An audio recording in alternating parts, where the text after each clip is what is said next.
asked. So sir told tell her to use her own template. But she asked for templates. Is there? I will go there. Okay, आप तुम यहाँ से बात करो क्योंकि मैं ऊपर बात नहीं कर सकती हूँ. Sir told to share that one what webinar this thing was there no poster. तो मैं share करूँगी. फिर आप आ जाएंगी ना फ्री होते ही. Because I again have to go and put it for recording at 3 o'clock. 3 o'clock, 4 o'clock. On up करके आ जाइए.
आपने ज्वाइन किया क्या ना? नहीं अभी रविशति ने कर दिया. तो फिर हम कैसे बात करेंगे? मैं वहाँ जाऊँगी लाइक मे बी आप लाइब्रेरी इधर ही ऐसा रह सकते हैं. ಏನು ಸ್ವಲ್ಪ ನೋಡ್ಬೇಕು ನೋಡ್ತಾರೆ. मैं ज्वाइन करूँगी. तो मैं आपको एक नया क्या भेजूं? क्या लिंक वही लिंक ना सेम लिंक क्या सेम ये लिंक है. तो ये मैं कैसे ज्वाइन करूं? मैंने तो लॉन्च में ये नहीं, मैंने डायरेक्ट गूगल मीट से करा था.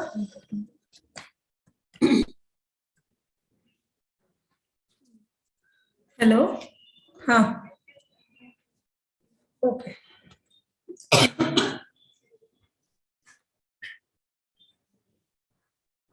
हाँ मैम एक मिनट.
sir.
लिंक पे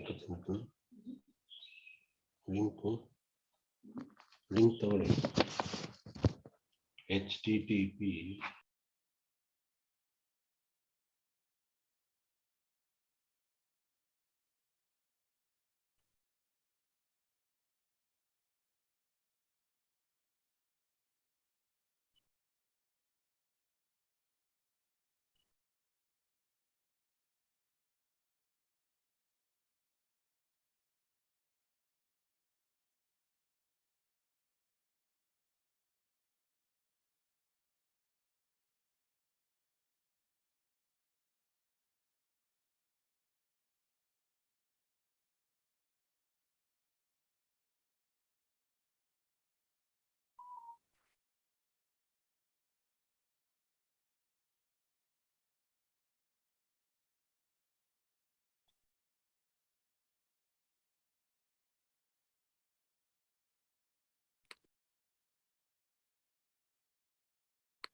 Good evening, Professor Mohan Yelisesh.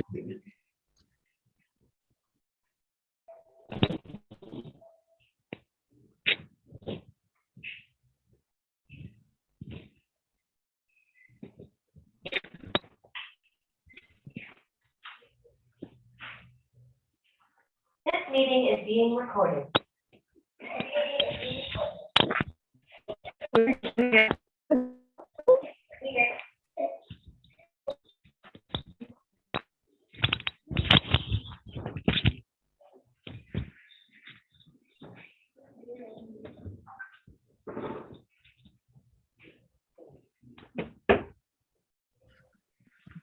Good afternoon, Dr. Sharma.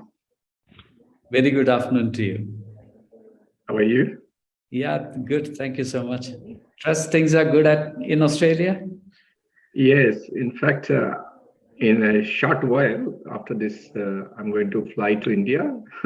Yeah, I'm coming to India as part of Australia trade delegation. That's and great. we had a stopover in Bengaluru also. Oh, great. Yeah. Great. Thank you for, sort of touching base, and it was a pleasure to be part of this, but hopefully I would have preferred meeting you in, face to face. Thank you so much. We would find an opportunity. Brilliant. Yeah. The clock hits 4 o'clock. Can I request the anchor to please start? Yes, sir. Thank you, sir. Good evening, everyone. We are privileged to organize this webinar and to welcome you all on behalf of AMPLI for the international webinar on developing mining and biodiversity conservation co-management plans, priority and principle. There are 5 speakers in today's webinar, and I would like to welcome Dr. Mohan Yelli Shetty, Monash University, Australia, Dr. Shalini Dhyani, CSIR, Ms.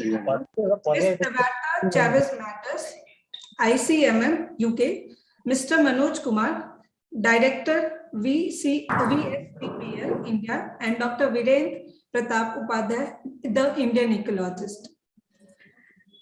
Before moving to the webinar, I would like to make the announcement. The duration of this webinar is 2 hours. In the interest of keeping time, I would like to bring to your attention to the following rules of the game. Participants can type their questions in chat box. Question will be raised to the concerned speaker after each talk. In order to maintain the allotted time for the talk, I will ring a bell 3 minutes prior to the allotted time, which will be a request to the speakers to conclude their talk. Now, I request our Director General MP for setting the context of the webinar. Over to Director General. Thank you, Kumari Sonu. On behalf of the Environmental Management and Policy Research Institute here at Bangalore, it's my pleasure to welcome you all for this webinar. This subject area is very important to us because our engagement with the question of sustainability of development is deepening by the day. And we are basically through this webinar trying to look at the question of interaction between economy and ecology. While mining here is representing economy, the biodiversity represents ecology. We want to understand as to how can we create a situation, what narrative could be developed, wherein we understand the priority and the principles on which it becomes easy for everyone to appreciate, and particularly in the policy-making circles, because we find that by now, whatever was possible for developed and the developing countries and the other countries who are there aspiring for development, we have tried to extract as much as possible from the nature, at times available within our geographies, other times beyond our geographies, in order to sustain our development. And this has led to an unequal development globally. And particularly the developing countries who are challenged with pursuing the social, industrial, and ecological, all development simultaneously, the situation becomes more challenging for them. In this country, in India, we have huge aspirations in terms of meeting the needs of, say, steel in this country. Our per capita steel usage is low. Our policy intends to increase the steel usage so that development could be promoted. And in this situation, we are finding ourselves faced with depleting biological resources, which actually provide the basis for social as well as economic development. So in this conundrum, when we struggle and try to give to ourselves a framework in which we can operate, we find that though the mining sector has its own framework in which they do try to talk about nature, by design, try to restore nature in the area of mining, and similarly, the biodiversity sector is also focused in their own area, trying to maximize the opportunity for the biodiversity to flourish. But when they come together, when in a landscape we find both are there and both are important, then it becomes very difficult to resolve as to what should be our priority, what should be the principles on which we base our decisions. So this precisely is the context of the today's webinar. We are in the process of developing a framework. We are engaged with assessing carrying capacities of landscapes for different areas in state of Karnataka. And overall, want to also address the sustainable development goals that the state government has given to itself, the targets, and how those targets get vitiated or undermined when biological resources they deteriorate. So I'm extremely pleased that we have 5 distinguished speakers today. The hunt for speakers actually has been global because we find the expertise to club the two and suggest that perhaps this could be the order in which the two should be prioritized, so that there is acceptability at all forums for them. For the approach it is very challenging to synthesize. So I'm happy that Dr. Mohan Yelishetty from Australia, Dr. Shalini Dhyani from CSIR India, Ms. Tabata from the UK, Mr. Manoj Kumar, whose concern is working on the ground for consultancies in these areas, and a renowned ecologist, scientist, Dr. V.P. Upadhyay. They are all here with us, dear participants, and they would try to provide us their own viewpoints in order that we can we get wiser on the issue, we get a guidance as to how to go about all of this. So with this, I once again welcome you all to this webinar, and we are happy that a number of people are joining us on this webinar. And as we progress, and since we are also on YouTube channel now live, that I think more and more people who are interested in this area would join us soon. So thank you very much and all the best. Thank you so much, sir, for the information. Now, on behalf of EMPLI, I welcome our first speaker, Professor Mohan Yelishetty. Dr. Mohan Yelishetty is an Australian Endeavour Fellow and Chartered Mining Engineer. He possesses more than 2 decades of promising research and altruistic academic career in Australia, USA, and India. His research and academic work experience have provided him with the opportunity to undertake high-quality research work and contribute significantly to mining engineering discipline and publish widely in the reputed journal. Professor Yelishetty has been recognized as one of the leading experts in the area of sustainable mineral resources and life cycle assessment. We are grateful to him for accepting our invitation and becoming a speaker of today's event, and contributes over to Professor Mohan Yelishetty to deliver his talk. Thank you, sir.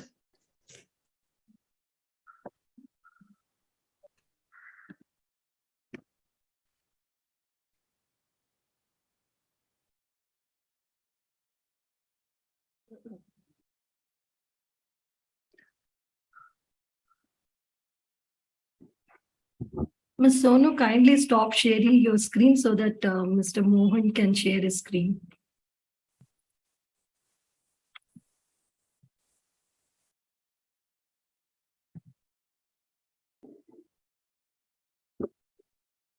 Yeah, good afternoon and namaskar from Australia.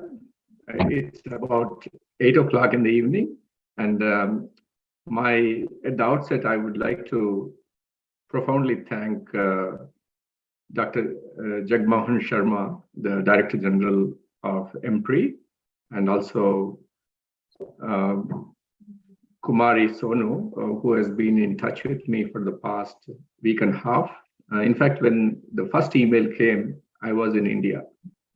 I came to attend Australia-India Leaders Dialogue that was in Delhi. But again, I'm going to venture on to my next flight just after this meeting. So I was in two minds whether I should really accept this, but I said, the cause is so dear to my heart, and I try to do my best to make mining greener, safer, and cleaner. So that has been my kind of, it's very close to my heart, and then I had to accept it.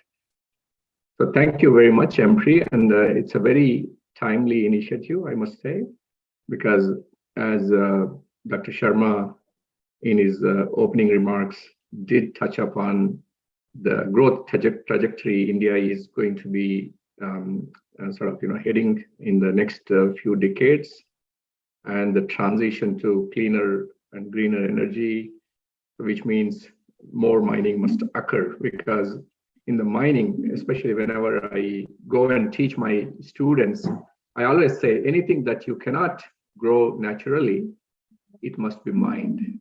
So when you look around, for example, wherever you are sitting, anything that is not natural, it came out of mining. Whether it is a building which is made of concrete, whether it is the steel structure that you look around, so everything was a product of mining activity, and that's mining plays a very, very important role in our day-to-day life. So just before that, perhaps I must tell you where I come from and what I do. So I work for a world-class university called Monash University, and whose name very much resonates with my personal name. So I, on a lighter side, say the letters that make up Monash, when you change the order, it becomes Mohans University. So that's where I worked. And Monash University has a strong collaboration with IIT Bombay. We have got a IIT Bombay Monash Research Academy. So where we recruit students in India who spend about 2 years undertaking their PhD studies at IIT Bombay, and they come between 1 and 1.5 years to study at Monash, and they get a joint badged PhD program.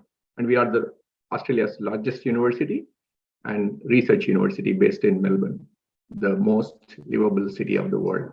Of course, we have slid a few ranks in the last couple of years because of the COVID and lockdowns, but otherwise it's a very pristine, beautiful city with everything that in right proportions. So I'm also a co-founder of two important initiatives at Monash University. One is Critical Minerals Consortium, because critical minerals are becoming really, really important ingredients of every modern technology that we can envisage. So whether it is iPhones, whether it is smartphones, whether it is flat screen televisions, any gadgets that we use on a day-to-day basis. And so they are so important and intricate to most of the renewable energy technologies and electric vehicles. In fact, just before this meeting, I was at a World Energy Storage Day celebration, and then I was giving a talk how important critical minerals are to energy transition. So whether you talk of lithium, you talk of cobalt, nickel, copper, all of these metals. Perhaps, maybe 20 years ago, no one was bothered about some of these, the non-mainstream metals. Like, we have been mining for iron ore, we have been mining for copper, gold, silver, lead, zinc, etc. But today, almost 70 out of 95 naturally occurring elements in a periodic table we mine and we require them, whether it is gallium, whether it is germanium, whether it is lithium, cobalt, arsenic. They used to be considered as environmental pollutants, but today we need them for a variety of different needs, starting from solar photovoltaics manufacturing to semiconductors and so on and so forth. So yes, that's Critical Minerals Consortium and also Resources Trinity. And that has got a lot to do with the title of today's talk. In fact, today's theme, which is how do we conserve biodiversity?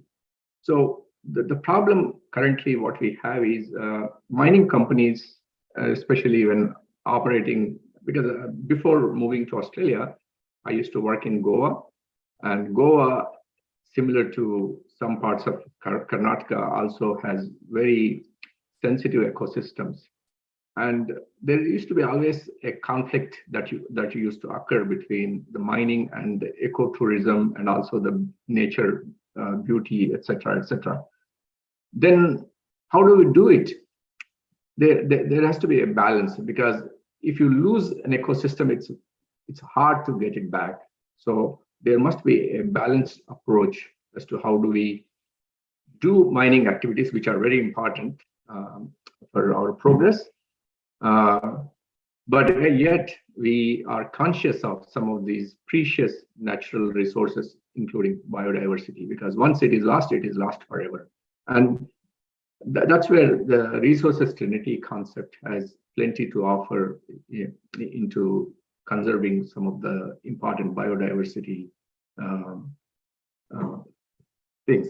But before I go any further, I must do an acknowledge and pay my respects to traditional owners and elders, past, present, and emerging, of the lands and waters on which we, Monash University, live and I work. So that's a kind of acknowledgement of the country that we do as a customary at Monash University. So that's me, Mohan. My name is Mohan Yelishetty. I am co-founder, and also I established a mining program at Monash University in 2013.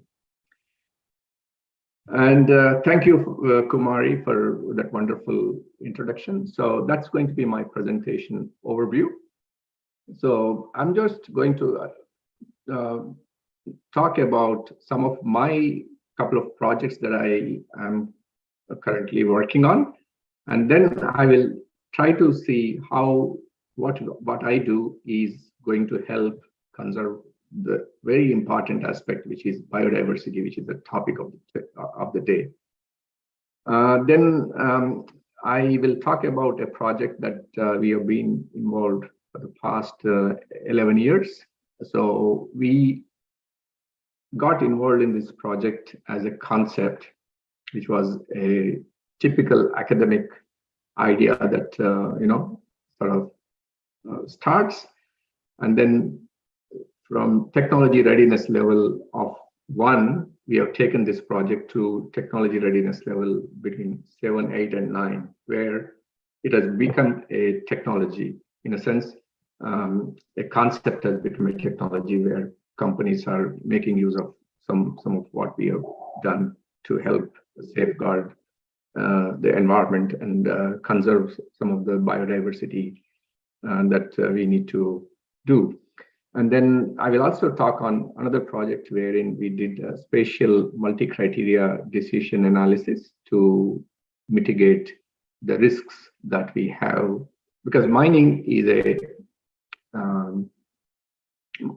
a huge, mining always has that huge land footprint, means it's going to have to disturb a huge area of land over its course, and it's a temporary mining land use activity that we say, but the temporary could extend anywhere between 5 years all the way through to 50 years, depending on the size of the ore body and where it is and what it is, considering all of that. And then I will also touch upon how we can do better in the way that we are doing currently. So just to give you a bit of brief idea of how and what way the metals are going to be important underpinnings of our modern lifestyles, and how our reliance has grown on metals, and how they've become indispensable part of our day-to-day lives. So I'm just trying to take an example of a simple circuit board. Say, if you go back to 1980s, a typical circuit board was made out of 11 elements in a periodic table. And come 1990s, you added 4 elements to that, which became about 15 minerals or metals or minerals derived products were part of that circuit board manufacturing process. But by the time we turned to 2020, about 45 elements and plus, that count is still increasing, are being part and parcel of some of these important circuit boards that we have in laptops, televisions, and every electronic item that you talk of today. That means they have become so important. And as we transition to cleaner energy, today we are talking of rare earth elements. They are become so crucial. So all of them are part of that same mining ores that we extract as part of our mining activity. That means they are very important underpinnings of our development and progress and growth. So anything that cannot be naturally grown must be mined. So that's what I said. So from that point of view, it is very, very crucial that we do mining, but in a way that it is sustainable and it is in a way ecologically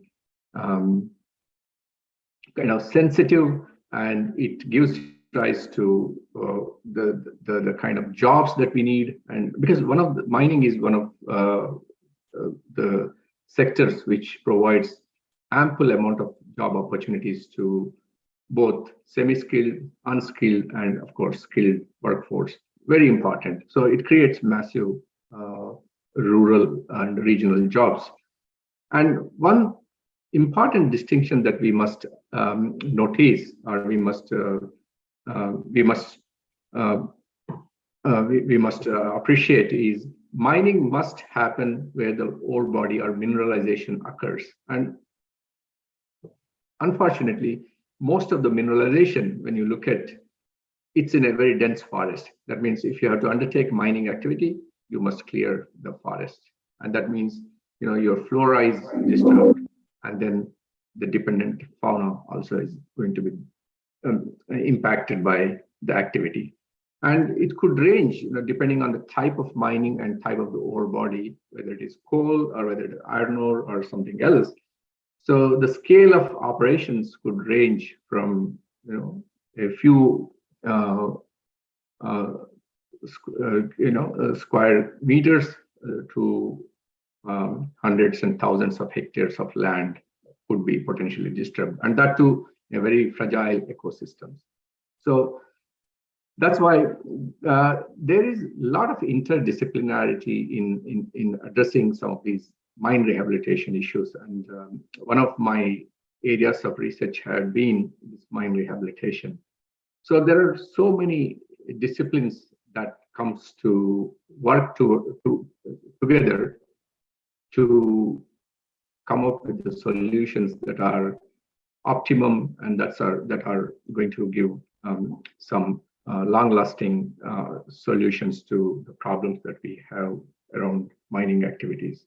So Australia being a major mining country, about 10% of Australian GDP is attributable to mining and mining-related activities, which means it's mainstay of the economy. So if you look at the Australian mining started during gold rush periods in the 1800s, a lot of historic mining was not so systematic, in that it left a lot of legacy issues at various mining sites in different states. So one of our research that I'm going to touch upon in the later part of my talk is going to talk about, what we did, trying to come up with best possible solutions to address the challenges around mine rehabilitation. What best we can do. So in some of the cases, we are looking for finding a repurposing option of for some of the abandoned mine sites. In other cases, how can we rejuvenate the soils, thereby the flora, and then subsequently the fauna.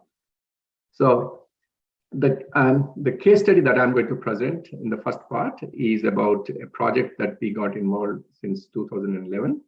And there are many students, both PhD students, undergraduate students, and also some of the research fellows who worked on these projects for past 10 years or so, where I'm personally so satisfied that as a crazy academic idea has become a technology by the end of this period, and we are so proud to be getting involved. So as I said, we are in Victoria, which is on the southeast coast of Australia.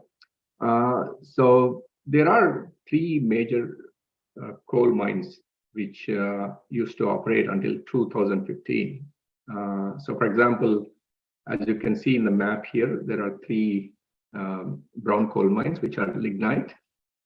And if I have to give you a simple perspective of the size of the magnitude of operations, on average, the width of the mine, these are all open pit mines because the brown coal is at a shallow depth, which means it is confined by very shallow thickness of overburden. And then you got a huge brown coal seam underneath that. Brown coal being a soft material, so it is amenable for bucket wheel excavators to sort of dredge. So a typical mine would be of the size of 2 kilometers in width, maybe 6 kilometers long, and about 150 meters deep. Average, I'm saying. So the three massive pits are in operation until 2015. But now, we are moving away from coal and we are moving to more cleaner and greener energy sources. So a couple of mines, I think one of the mines got closed and others are in the transition for closure. And of course, there's a lot of progressive mine rehabilitation that occurs. So yeah, mainly these three mines and their associated power plants used to take care of the entire energy requirements of the state.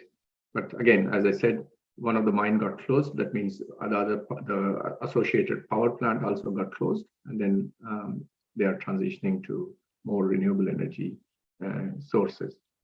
So there are massive open cuts, which means there's a huge amount of overburden that you handle. And again, when you have such a big hole in the ground, you have to clear a large amount of the flora and fauna which are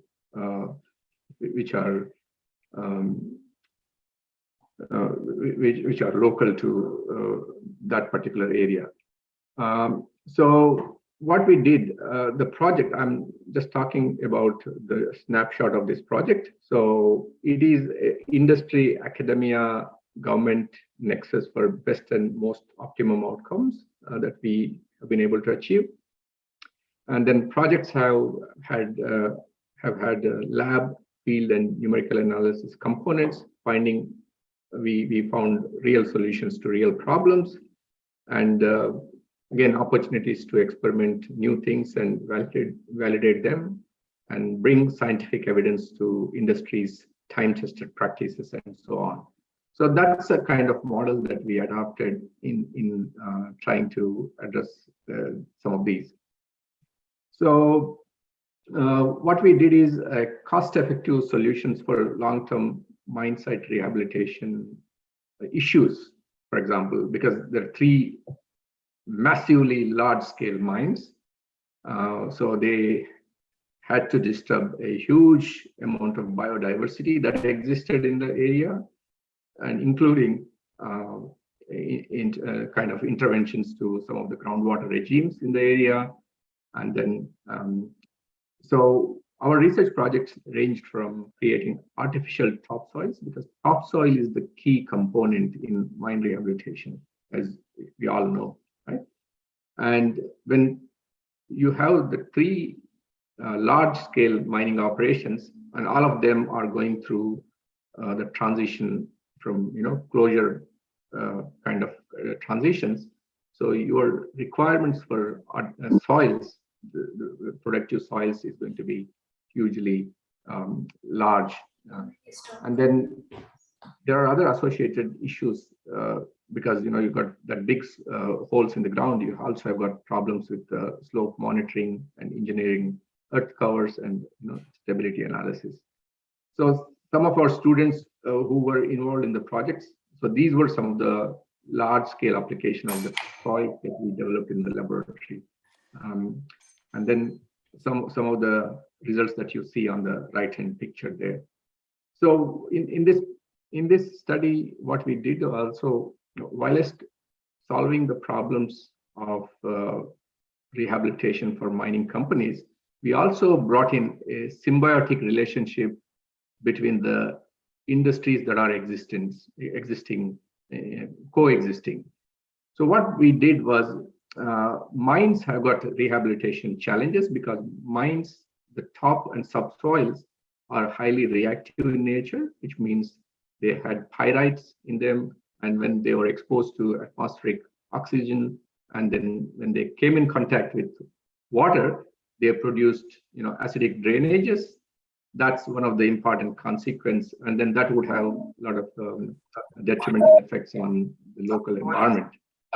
And on the other side, power plants which produce ash, which also is huge in quantity, and then the practice had been, you landfill them. Again, that's another area which would also add to groundwater contamination and whatnot. And there used to be, there's also a pulp and paper industry where they would use a lot of wood to prepare, kind of make papers. But some part of the wood that was not being used in the process would be discarded into landfills, which also has high alkalinity. And then that's a water factory which used to treat domestic sewage from about 15, 16 different towns. So all the sewage water was received at this factory. That water would be treated to a very high purity recycled water, and that was used for industrial purposes, because it's a sewage water no one would like to drink, although it is purer than some of the drinking water perhaps. So, but they also produce a huge amount of sludge, which is highly fertile in nature. So what we did is, we went to this region, then we said, okay, we are going to take different waste streams coming out of each of these industries, and then we're going to use them to create a soil that's going to be useful, and also and that's where we coined the term artificial soils. So our approach, as I said, we took the project from a lot of lab characterization study and microcosm studies that we did, and then a bit of pilot scale studies, taking our mixes. In fact, this was one of our PhD students, Likita Mundodi, who now finished her PhD. Now she's a doctor anyway. So, and then we gradually took from lab scale to very grand scale application, where we saw a clear pathway to success from being a concept to a technology. And as you can see, the need was, there was a shortage of topsoils, because as the three large-scale mining companies are going for massive rehabilitation requirement, so you need huge quantity of topsoil, which is a scarce resource. And so it combined different mine wastes and different additives that were added. And then we took from, as I said, from characterization to finally greenhouse studies and then final implementation in some cases. So as you can see, we had several generations of these soils that we have used, and then some soil, some combinations of that have worked better than others. But by and large, our hypothesis was a success in that some of the soils that we created have outperformed some of the locally available natural topsoils. So that was one study which then I'm going to talk about quickly about our next project. Sir, sorry for the interruption. Yes. Sir, sorry for the interruption. I will finish in 3 minutes. Yeah, okay, sir, thank you. Sorry for the time. Yeah, so in another study, what we did is, as I said, we have a large number of legacy sites in Australia. So what we did is a geospatial database is what we created. And again, that is for effective mine rehabilitation. So we had several students, undergraduate students who worked. And as I said, I was the co-founder of Resources Trinity, which is going to combine mine tailings, abandoned mines, and the critical minerals. So we used a NOAMI-based classification system, and then we proposed mining incidents documentation and assessment scheme, which is MIDAS, that we proposed. So we looked at a number of mines across the country, and our research has discovered that there are about 80,000 of these abandoned mine sites in the country. So then our inquiry sort of looked at how we could how we could do a bit of analysis of risks around each of these mine sites, and each site was assigned a score per area, distance to closest water course, distance to closest protected area, and so on, mainly to come up with that risk score for every single mine in Queensland, for example, these 4 mines that I've shown in the previous slide. And then that's exactly what we did. The spatial plots of various mining occurrences, and then different overlays were used by the GIS, and that gave us a better understanding of which requires critical attention and which can be looked at in a longer term basis. And then we combined our current research is focusing on spatial based multi-criteria decision analysis. So multi-criteria decision analysis is applying several criteria to one single mine, or one criteria to several mines to see what best repurposing option we can come up for a particular mine from that point of view.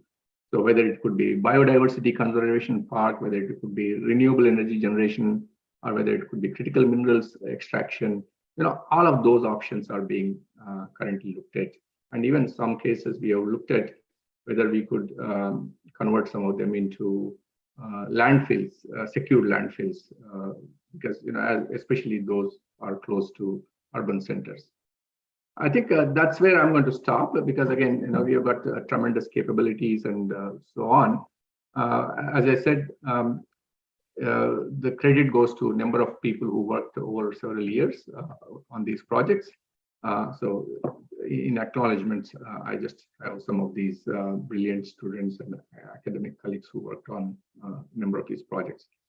Yeah, so probably that's where I'm going to stop. Sorry, I exceeded the time limit that was given, but I think I wanted to convey the message. So combining the case study with the more spatial kind of analysis, we could come up with some of the best solutions that could be safeguarding our environment as a consequence of some of the mining affected areas.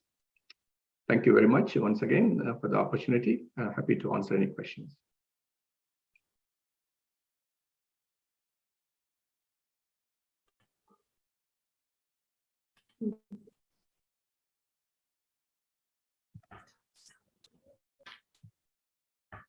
Thank you, sir, for your talk.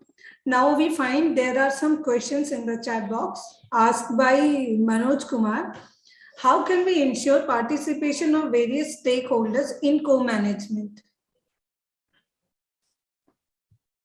Yeah, perhaps the way things work in a developed world is slightly different to a developing world context. But the way that mine rehabilitation is looked in, for example, Latrobe Valley as a region that so a commissionerate was set up, and then the role of this commissionerate was to engage with the stakeholders and then propose several different solutions. Okay, what next purpose? What next use of a particular mine which is abandoned is going to be? So there was a lot of consultative process that happened before a regional rehabilitation strategy was adopted, and the consultation included a number of open forums where community was brought in, and then what government stakeholders and the academic and research communities and also the local governments were actively involved in the process of this consultation process. And over a period of time, number of ideas have been sort of looked over, and then finally a decision has been arrived at. Okay, what next best use of this huge pit in the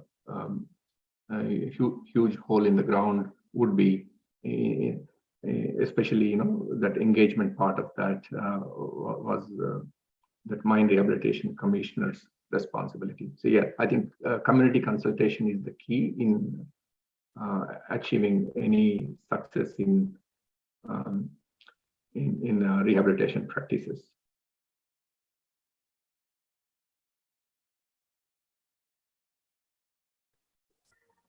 So there are one more question from AK Singh. Are there cases where old abandoned mines have been restored by nature? Does it happen? Yeah, in fact, not too far from Karnataka. Actually, as I said, I used to work in Goa before I moved to Australia. In Goa, Sesagova had a mine in a town which is close to Sankli, a village called Sankli. So they converted one of the abandoned iron ore mine into very thriving ecological park, which has brilliant ecosystems brought in, and they also did a lot of beautification of that area. And then now they have a lot of sanctuaries within that particular mine where they used to operate. Besides,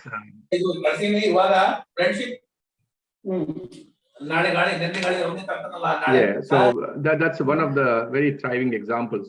But again, there are so many other examples worldwide where not only converting that into a bit of nature parks, but also into some of wedding venues and some of recreational facilities. In Melbourne itself, there were a number of quarries which have been converted into a lot of recreational parks. So the examples are plenty. And in fact, in China, near Shanghai, one of the old quarry has been converted into a 7-star hotel. So that means you go down into the water and then you pay price premium to be able to stay in one of the rooms which are submerged in water. So yeah, there are so many examples of old mines have been converted into touristic attractions, eco parks, and some of the science and technology laboratories, wedding venues, breweries. Yeah, all of those examples are quite prominent worldwide.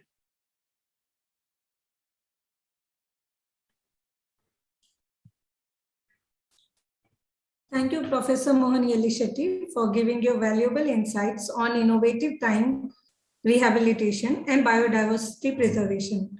With this, now I invite our next distinguished speaker, Dr. Shalini Dhyani. Dr. Shalini Dhyani is a senior scientist at CSIR NEDI. She is also South Asia Regional Chair of IUCN CEM from 2017 to 2020, IPBES lead author global thematic assessment on sustainable use of wild species from 2018 to 2021, and IPBES Asia Pacific Regional Assessment of Biodiversity and Ecosystem Services in Asia Pacific 2015 to 2018. Her research focuses on interlinkages between ecological, human, and social systems using sustainability science approaches. Her recent publications are on climate-sensitive restoration, agroforestry for climate adaptations, urban blue-green spaces, and ecosystem health assessment. Over to Dr. Shalini Dhyani.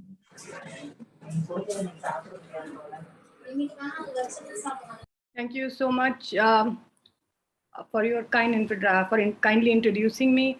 Thank you, IMPRI, especially Dr. Sharma, for inviting me for this important meeting. And I see a lot of very renewed people participating in this. And I just heard to one of the experts, Professor Mohan from Monash University, for this. And I think there are a lot of insights that I'm also going to share from India, and that will be helpful for this particular session that is about conservation, biodiversity, ecosystems in mining areas, and how co-management opportunities can be developed. Now, my career started with understanding forest ecosystems and how human and natural pressures impact, and then moving on, understanding how communities can build these models of conservation, reducing deforestation and degradation. Now, it was interesting that this morning I was speaking to the students in IFM Bhopal, and I was talking about socio-ecological interactions and how they can help in improving restoration planning in the area. I would finally request that please keep your mics on mute so that I am comfortable to share my information and details. So I'll first of all share my screen.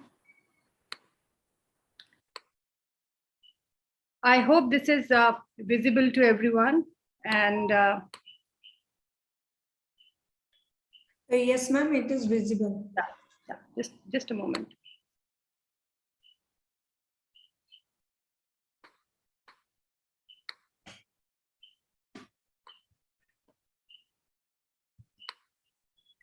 Yeah.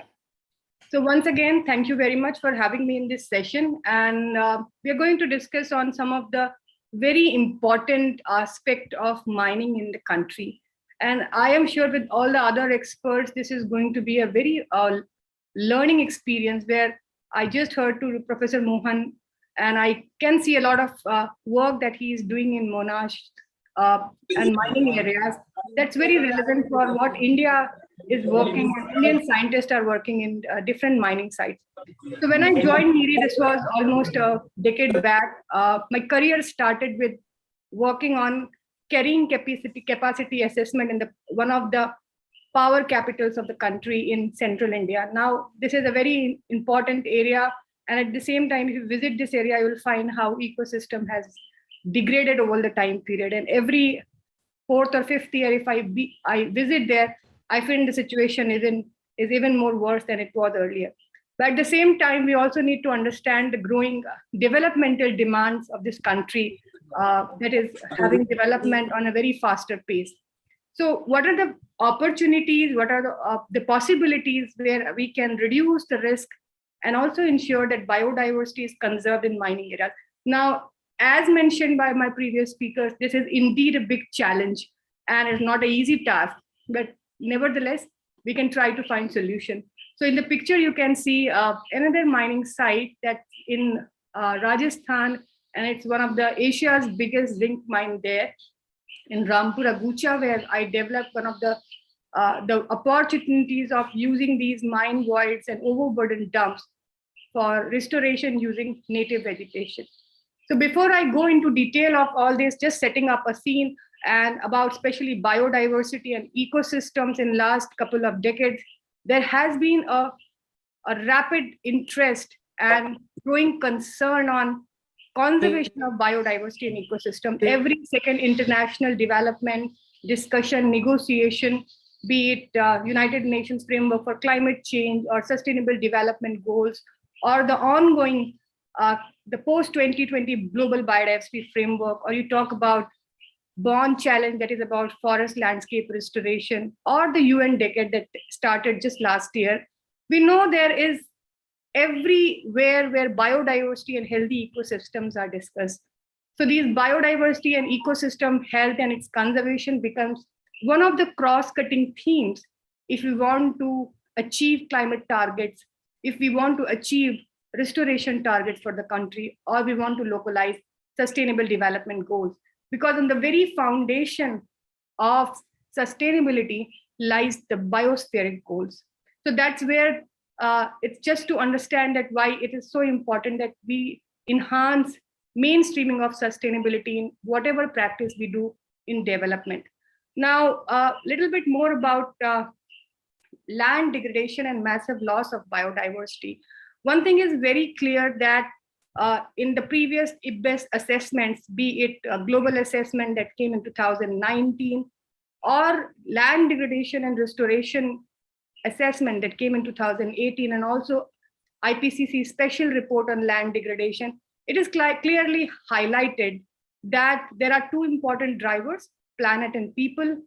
And then our terrestrial environment is severely altered because of human actions, more because of agriculture intensification, but urbanization and mining cannot be ignored because these are again the second important mega drivers coupled with climate change that are leading to land use changes across the world. Now, more than 30% of Google terrestrial habitats are already lost, or they are in some phase of loss and deterioration. So that means these things has to be addressed. I just spoke about some of these important reports that came in last few years. We all also understand that the last UNCCD COP was in India in 2019, and there was a lot of talk about land degradation neutrality. Mining areas are also one of the concerns. Their restoration has to be enhanced. And India is already signatories and has promised at international level to restoration, to land degradation neutrality, to increasing carbon, the nationally determined contributions through these tree outside forest cover. So that's where mining concerns become very important. They're showing you one of the image of, I mean, this is just for some of the metals that are mined across the world. And this was presented in a publication by Saunter et al. In 2018. But I'm sure if we club coal and other minerals and other metals, I know this will be even more crowded map. And we know this intensity of mining is going to increase every passing year because the demand, as Professor Mohan also mentioned, that how periodic table is increasingly being wanted in the kind of development we want. So the development is going to accelerate this change and more need of minerals being mined from the earth crust. Now, when I talk about land degradation, I'll just share one of the important insights because our Prime Minister last year talked about Panchamrit targets in Glasgow COP. And that shows that India has a huge pressure on decarbonization. And when I talk about decarbonization, we also know that the power demand of the country is growing very fast. And when the power demand of the country is going further, we know there will be additional coal mines. There will be more coal being extracted from different parts of the country. Right now, we have about 84 mining locations across 8 Indian states with about 352 mines. And many of them are underground mines. Some of them are mixed mine and also open cast mines. Now, if we talk about coal being extracted from about lower, not very deeper depths, there is about a ratio of 4:1 stripping rate. And the additional responsibility of having land to dispose of this overburdened dump. Now, this is a major responsibility when we talk about mining. It's not only about mining, it's about having additional land to be restored where this overburdened dump is extracted and removed. Now, as the demand will go further, we will be extracting coal from deeper depths, and then the stripping ratio is going to further escalate to 1:15. Now, this is a huge increase. And what it will lead to is, it will lead to more land required, more deforestation, more land degradation, and this will further lead more of the land unproductive and also abandoned coal mines. So in this scenario, it becomes really, really crucial to understand that our decarbonization strategy and roadmap should very much understand how we are going to restore these biggest area under land degradation, and also ensure how co-management, how participation of people can help us in achieving to these targets.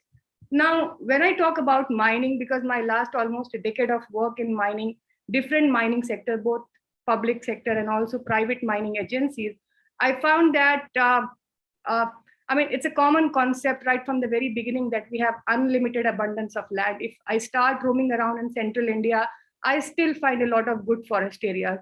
But at the same time, the kind of extraction activities are there, they have affected ecosystem health. And now the problem of contaminated site is that they are increasing very fast. So every second year, if you pass from these landscapes, you'll find the situation is getting worse. And these environmental contamination, as I mentioned, is going to further increase if responsible choices are not made. So when I say responsible choices, let's assure ourselves it's not only government and mining sector, there has to be different stakeholders. Forest department is already involved in plantation and other activities. There has to be much more effort that still needs to go inside this entire activity.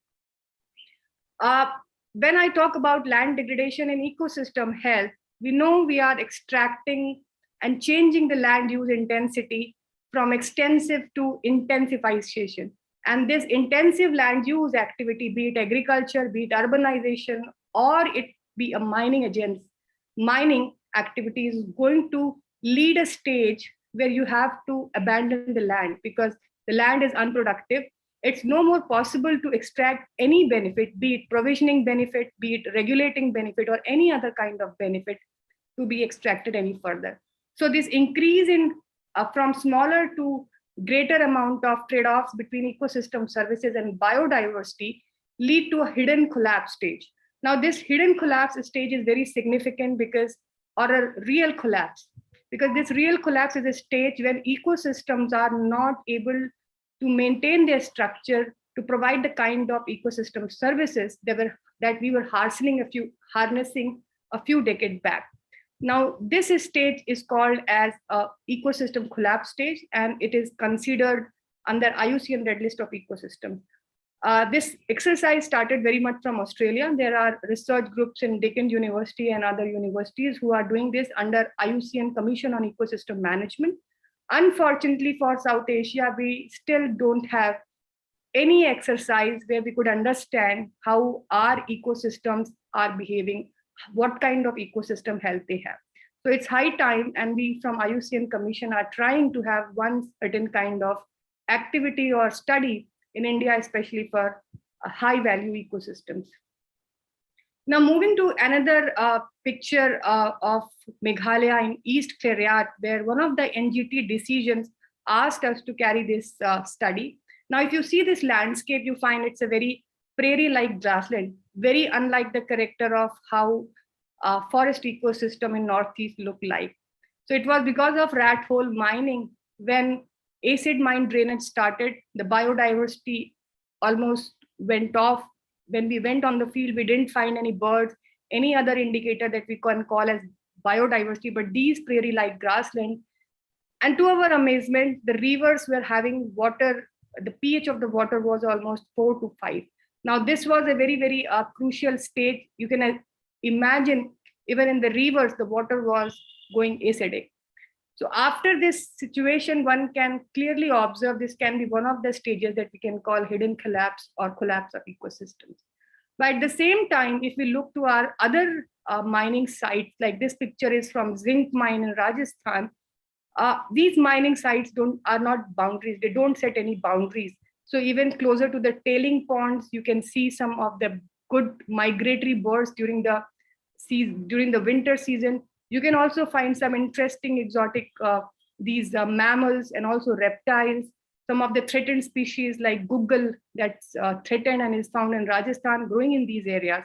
So now this is the kind of biodiversity that everybody wants to conserve. And even if we don't do anything about it, nature will take its own course.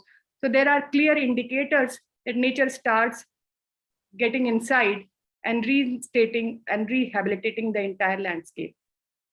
While this picture is, and this study was done in central India, where in 2014 we started the carrying capacity assessment, and we found that despite a lot of anthropogenic and mining activities, this area still has a lot of carbon stock potential. Again, one of the very large chunk of subtropical forests in the country are in central India, and they do protect a lot of this carbon stock that is preserved and conserved in this area with high diversity of birds, mammals, and also one of the important elephant corridor that is protected in that area. But again, if you see the entire corridor starting from Odisha to central India going to West Bengal, due to intensive coal mining, iron ore mining is heavily fragmented. So there is another concern because it leads to human wildlife conflict, and also crop depredation and human killings, livestock killing and other activities. Now, what are the clear mining risks? One thing is we know that biodiversity is going to be affected right from the very operational stage, construction stage, and even in the other initial stages. But other risks are also there. For example, overburdened dumps are there. The huge mountains of overburdened dump also lead to a lot of dust pollution, particulate matter in the environment. And then you have these the environment that is not very provides you not a very good quality of life even to the local residents, and of course laden with heavy metals that can degrade groundwater, biodiversity, soil, agriculture, etc. So when I talk about biodiversity and its how mining impacts it, there can be several impacts right from the very early stage to the construction stage and operational stage. Now in this stage, to understand the impacts on biodiversity, environmental impact assessment with having biodiversity as one of the important components, that's it, biodiversity inclusive impact assessment have to be carried out to understand the magnitude of impacts. Are they insignificant? Are they minor? Are they moderate? Are they major, or are they catastrophic? Because when we start environmental impact assessment, the project has not started yet. So it takes time to predict what kind of scenarios can arrive and what kind of environmental management plan should be there in place to ensure that the damage is reduced. Now, when I look towards ecosystem, I also look towards not only biodiversity, but the other ecosystem processes, the abiotic environment, how it will be degraded. What can it impact? It can reduce distribution of species because the niches might go away. The species might lead to restricted distribution. The species might lead to also having reduced reproductive capacity. The species might also lose its foraging ground. So they all in turn are going to risk the loss of characteristic native biota of the region. So that is the important context that ecosystem risk assessment process can help to arrive at. And now when I talk about integrating biodiversity in mining projects, it starts right from we prepare the pre-feasibility report, and then we go for exploration and construction. So every stage has its own component and the way it integrates and understands biodiversity to reduce its impact. But now once the construction has started, operation has started, it becomes even more crucial to conserve biodiversity. Because the first thing is that comes in mine void, mine spoil rehabilitation. Now, in some of the cases, mining agency in parallel, they go for rehabilitation, they go for restoration of these mine voids, mine spoils and mine overburdened dumps. And the way they try to stabilize the dumps by putting kind of these geotextiles or some kind of plants like vetiver and chromolina that are capable to stabilize these slopes and reduce landslides in the area. And at the same time, they also try other measures of landscaping and producing different species but most of the time these species are monocultures. So the activities that are used in different ways in mine soil rehabilitation are some of the ways how we can conserve these biodiversity in these areas.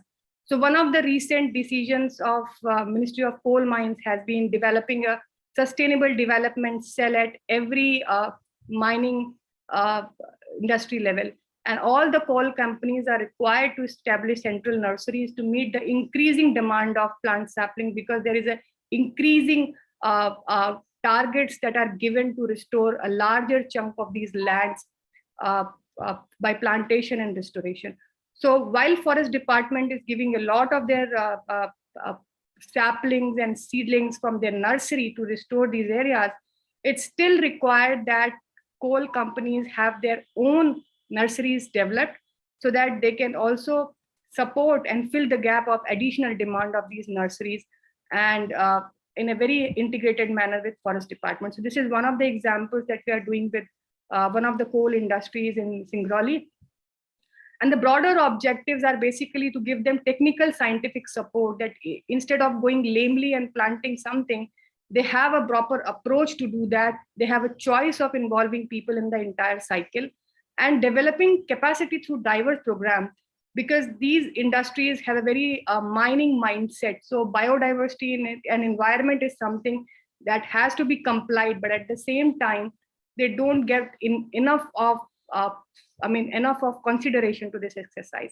So a good way of this is to involve a lot of people, especially people who are marginalized living in these areas. Can we provide them alternative livelihood and other online platform for management of these activities? So these are different objectives and activities that are undertaken. Now coming to this, one of the case studies that we started sometime in 2015, and this was about the zinc mine in Rampur Agucha, and we were supposed to go for providing a model support of how to go for restoration, because for mining agency has already done some restoration using shisham, again a monoculture in this area.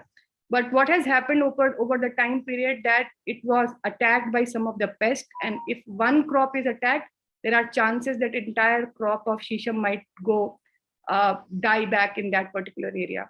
So the first observation in this area was to understand what was growing on its own. So whatever plant that you are seeing here, apart from subabul, was basically not planted. So that also means that these plants are also very good bioaccumulators and able to bioaccumulate the heavy metals present in zinc mine. So you know, cadmium and lead are potential heavy metals that are present in zinc. Okay. And then there is this another study that we did in that we are doing in Talcher, again a very big heavy mine void, and at the same time this mine void is used for backfilling and fly ash deposition. So here again we have a regular monitoring of heavy metal to understand what kind of plant are there, what kind of heavy metal bioaccumulation is happening, and are these plants edible, are these plants wild? So in a purpose, we can understand which are the plants that are not palatable for even livestock and not good for any edible purpose for human beings. We can promote them so that a lot of heavy metal get uptaken by this biomass and we can remove them. So I'm sorry for this not so good picture, but we are promoting this biomonitoring supported mine void restoration in Talcher in Odisha, where we are doing a stage-wise approach of how in a long-term approach using local ecological approaches and biological means we can reclaim this site. So what our first approach is always, because land restoration cannot go well unless and until we understand the soil condition, because soil is the primary media where plants grow. So our first concern is always to understand what kind of microbiota is existing in these mine voids. And then of course trying, for example, this was mine tailing, to use tailing as one of the media to support crops. These plants especially, we were using bamboo, then casuarina, and some of the other species. So we did some trial experiments to understand which are the best performers and can use the heavy metals present in tailing pond. And based on that, we developed a list of diverse plants, because if you see zinc mines, they're very different than dirty coal mining. It's bigger boulders that are accumulated. So the first thing is to dug the pits, treat the pits, and ensure that mycorrhizal combinations are there. So then we planted these species at 4 different altitudes. And it was an exercise that was well supported by using threatened species like Commiphora victii, that is Google, and also slope stabilization techniques. So these are some of the results. We are also involved in some of the mine closure plans with Adani, and we are doing some ISCRO auditing for them to understand the kind of activities that they are doing are fine, and what can be additional inputs to support their yardstick of progressive mine closure. So these are some of the ways they are doing, and I think transplantation is something that should be really appreciated on their level, where more than 8,000 live plants were replanted for conservation. So these are some of the ways that can be done, and we do also GIS exercises to validate what they are doing, how much they are doing, is it sufficient and not. And for co-planning, there is this one integrated climate sensitive restoration planning framework that we have given, but unfortunately we don't have sufficient time to describe that. Those who are interested can have a look to it. So the idea is basically selection of not only plant species, but also understanding the need of soil amendments and irrigation. Most of the time, mining companies, mining agencies give least weightage to irrigation, while this becomes a game changer. If sufficient irrigation is not provided, many plants don't survive. So this 4R approach of right species at the right landscape for the right purpose and respecting local right is something that we have been promoting in most of our case studies. And this approach talks about developing and mainstreaming national level. Sorry, ma'am, for the interruption. Okay. So there is some more, but I think I don't have enough time. Let me just summarize what can work. I think the first is the knowledge of which conservation approaches achieve desired outcome in mining context that needs to be understood. Second is what my previous speaker has also spoken about, sophisticated scenario modeling to capture possible pathways and predict potential impacts, land use change models and scenario, and we are doing through INVEST. Opportunities to learn from other extractive industries. It should not be only mining. We can learn from any other industry like forestry and fishing also. Role of big data that I was going to explain in my previous slide. And then technologies to environmentally sound extraction, processing and rehabilitation must keep pace, because we know technologies can support extraction, improve it also, at the same time also enhance biodiversity loss also. And then last but not the least, funding from private sector is there, and how mining is planned and undertaken on ground should ensure dialogue between the industry, policymakers, and conservation. IFBES, IUCN, CBD, ICMM are doing some of the great job, and I think that will be really helpful for the forthcoming mining work and mining-led restoration in the areas. Thank you so much for the opportunity, and if there are questions, I'll be happy to answer.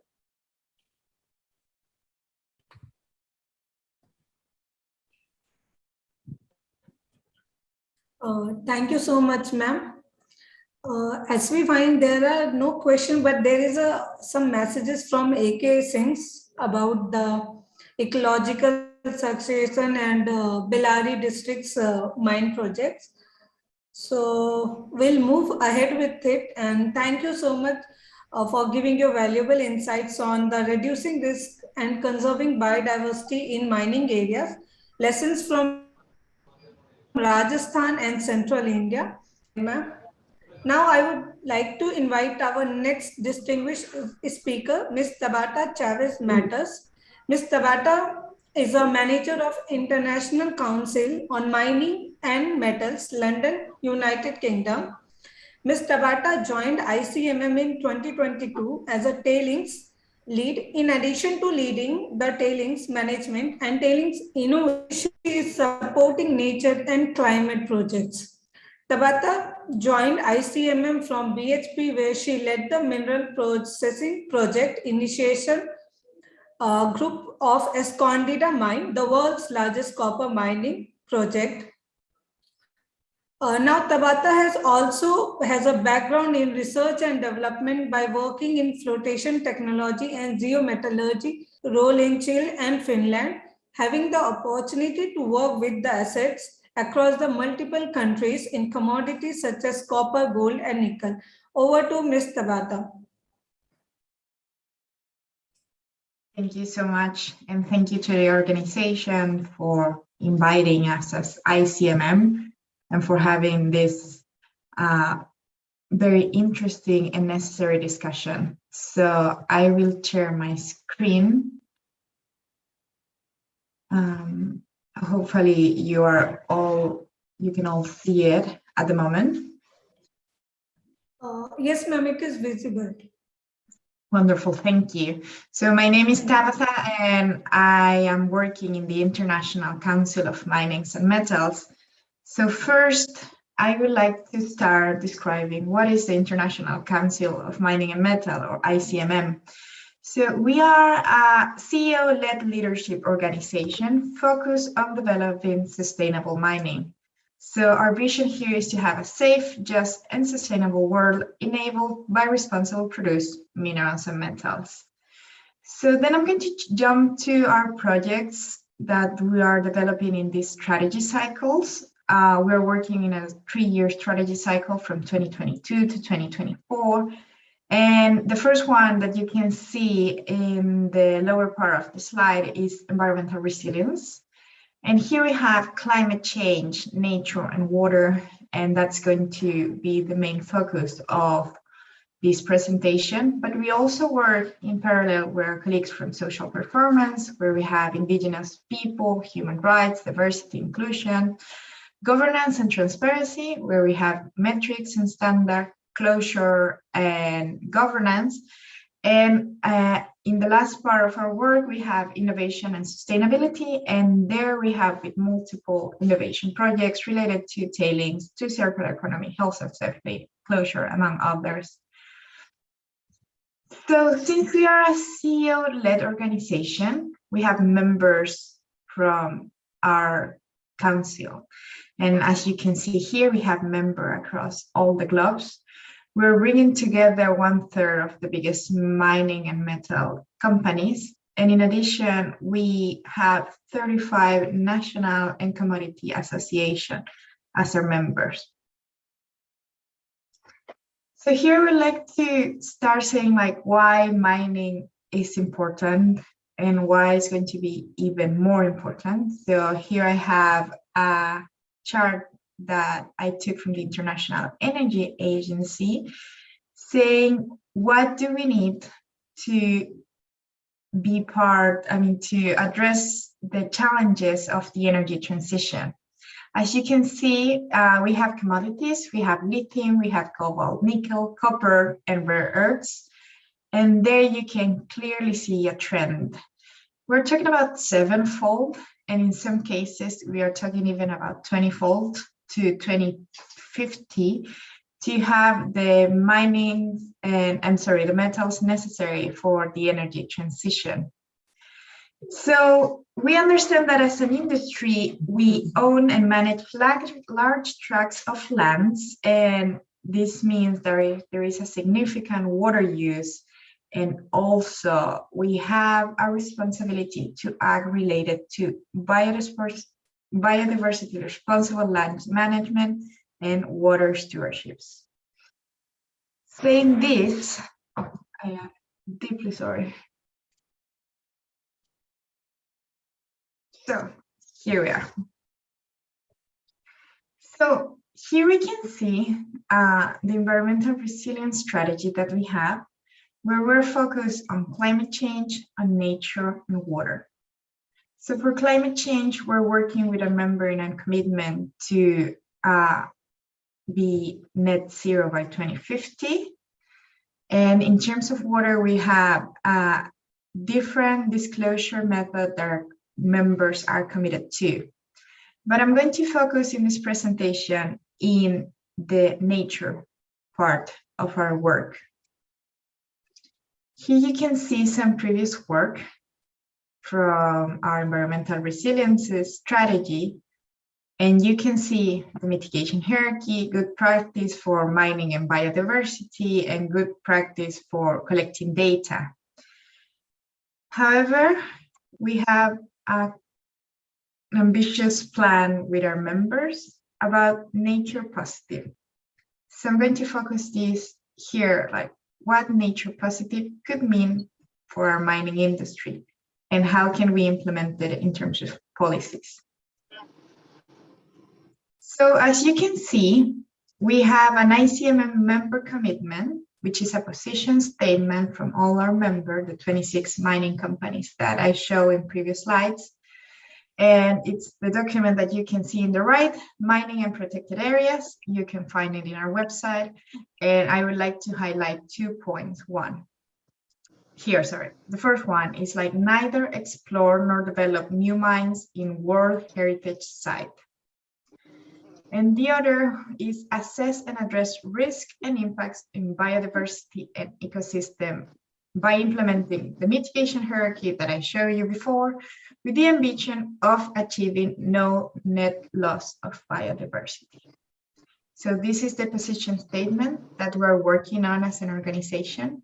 And from here, we are creating we're creating metrics, standards, and positions for our member to use.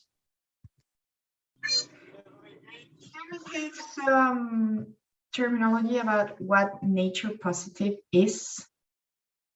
So we have multiple things that we can address here. First, we have biodiversity as the variability among living organisms from their different sources of media. We have the net positive impact, which is a target for project to outcome the biodiversity, causing a positive outcome on it. We have nature.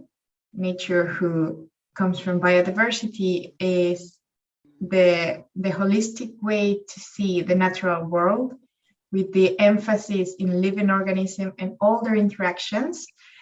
And we have no net lost, which was the thing that we were mentioning before. And it's the application of the mitigation hierarchy, so not net loss remain. So from here, we have an interesting definition, which is nature positive. So nature positive is a concept that it's been working on by WBCSD and TNFD as a high-level goal and concept to describe a future state of nature. And here we have biodiversity, we have ecosystem, and we have the natural habitat. So as an industry, as I mentioned before, we have a big responsibility for the land where our members are operating.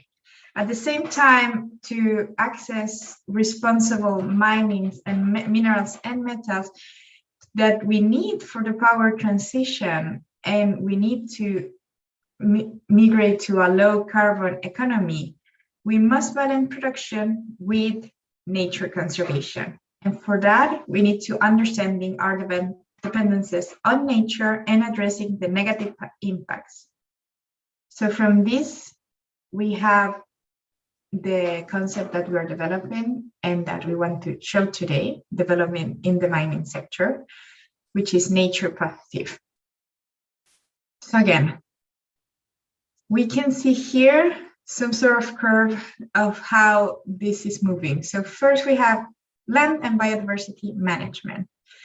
So GRI is our indicator there that all our members are committed to GRI. So for being part of an organization, you have to report your biodiversity index. Then you have no net loss. And here you can see the ICMM position statement that our members are working in. But then we're moving to the net positive impact, and we have TNFD, which is the Task Force of Nature Financial Disclosure. In this part, we as ICMM are going to be the mining piloting partner for TNFD to try to understand and develop metrics for nature positive. And then we have nature positive itself, which is a bigger picture thinking. It's a business model, and you have risk and opportunities in order to achieve a global goal of nature.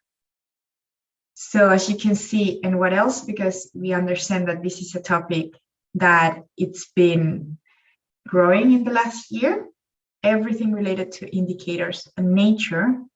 And we make a comparison of what happened with climate with climate, we have some sort of a similar situation in terms that we knew by different agency how important was it. And this is the moment of start piling up different initiatives to end up in an ambitious goal that our member can implement. So how can we build together this nature positive idea? So we have 4 pillars here. So we have activities that we can do. We have spheres of influence. We have our principle and what we can see as future commitment or design criteria. So it's divided here in the screen. And as you can see, we have first our nature positive, it's not a pyramid, but hierarchy here. So first we start with disclosure. And that's something that ICMM, it's been working across all their projects. And in terms of how mining companies report their indicator related to nature and biodiversity. From here, from disclosure, we can work in terms of nature-based solutions. That's something that we are constantly looking from our members and itself to present it to our members, to have mine designs, operation, and culture that are responsible and are related to nature, as our previous speaker mentioned, to have circular solution and to take responsibility of the whole life cycle from exploration to post-closure, to have also an advancing knowledge and learn from here. So there you have like social awareness, you have open data. Then if we go a bit up, we have upstream and downstream responsibility and how you can map all of that according to the life cycle mine.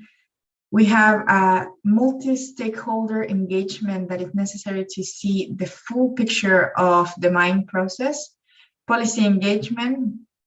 Then we have our priorities to build a nature positive future. So that's how we can see across different activities the nature positive work that we're building. So for take of the sphere of influence, we adapted here for our mine industry, and we definitely have the side in the core, the mine side. Then we have the landscape that is around the mine site. It's equally important of how it's affected. Then we have the value of chain of our members, from where the members are sourcing their products is equally important to understand everything as a whole, not just mine side as, I don't know, the open pit, the tailing deposit. No, we have to think bigger across where the communities around and what's happening with the value of change. So under here, you can see some important principles for responsible mining. It has to be transparent. We have to have disclosure.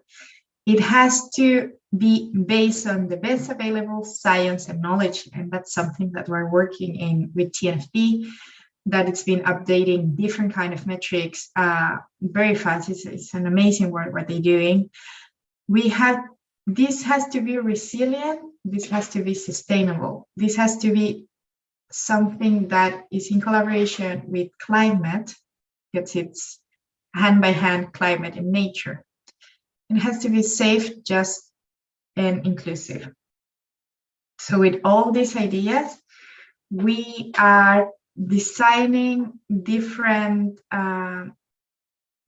instances to end up in a commitment. That's how usually ICMM works. We have a multi-stakeholder panels. We have working groups with our members, with our technical teams.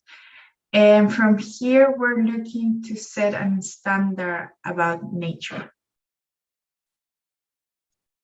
We already have good examples from our member, and our first member was from Tech. At the moment, we have from Tech and BHP a strong nature positive commitment.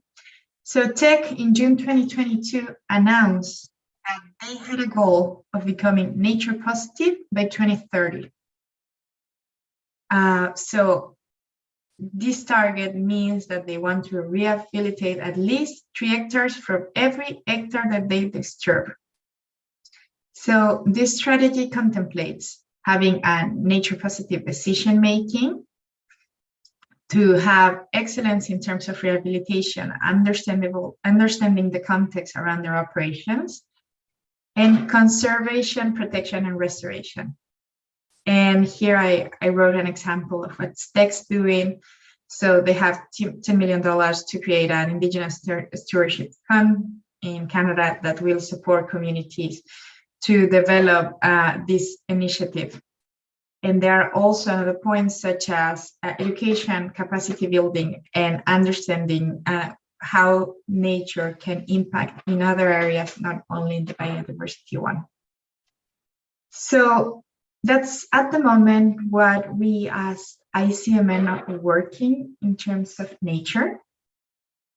We understand that it's a process, that it has to be multi-stakeholders, that has multiple layers on it, because when our members make a commitment, mean that they have to apply it regardless of the country that they're operating. And that's something that it's extremely important for us, because we understand that the context in terms of regulation of Finland is different than the one in Chile, which is different of the one in Australia.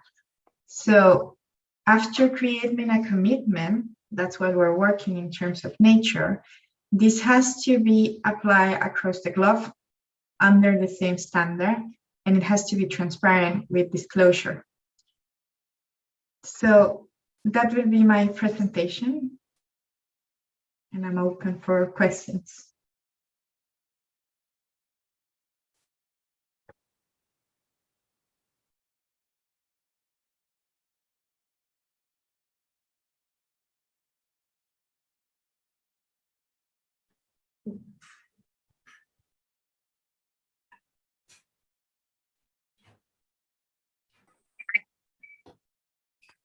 Hello. Can you hear me? Yes, ma'am. Yeah, okay. So you have finished, ma'am? Yes, thank you so much. I apologize. Okay. Thank you so much, ma'am. So thank you for giving your valuable insights on mining and biodiversity conservation with few examples and what is there to be done in future. As you gave the example of trek by 2030, what has to be done. So thank you once again, ma'am. Now I invite our next distinguished speaker. As ma'am, I can see there are no questions in the chat box. So I'll continue with our next speaker, Mr. Manoj Kumar. Mr. Manoj Kumar is Director VCSPL. He has done his bachelor's in chemical engineer from BIT Sindri, MBA from Ranchi University. He has 20 years of experience in the field of environment, including industry, Jharkhand State Pollution Control Board, and consultancy. Organization, QCI NAB8 approved EIA coordinator for sectors like mining, open cast, metallurgy, ferrous, cement, and functional areas of air pollution control and water pollution control. Now, over to Mr. Manoj Kumar.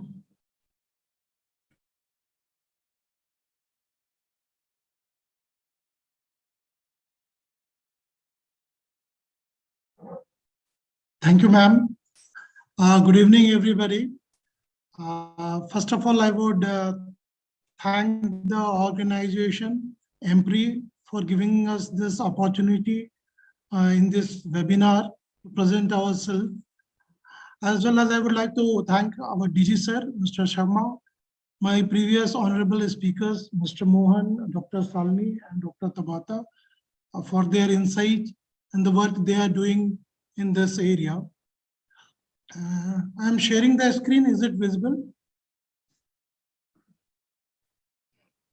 Yes, sir, it is visible.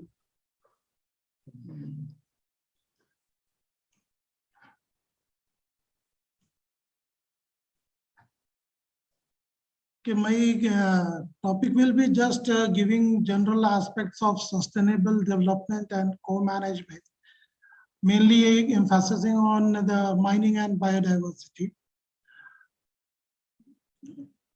This is about our organization, Vision Tech Consultancy Services Private Limited, VCSPL. It is a registered private limited firm with head office at Bhubaneswar. And we are having nearly 300 manpower working in our various offices. And VCSPL has successfully completed a wide range of multidisciplinary assignments.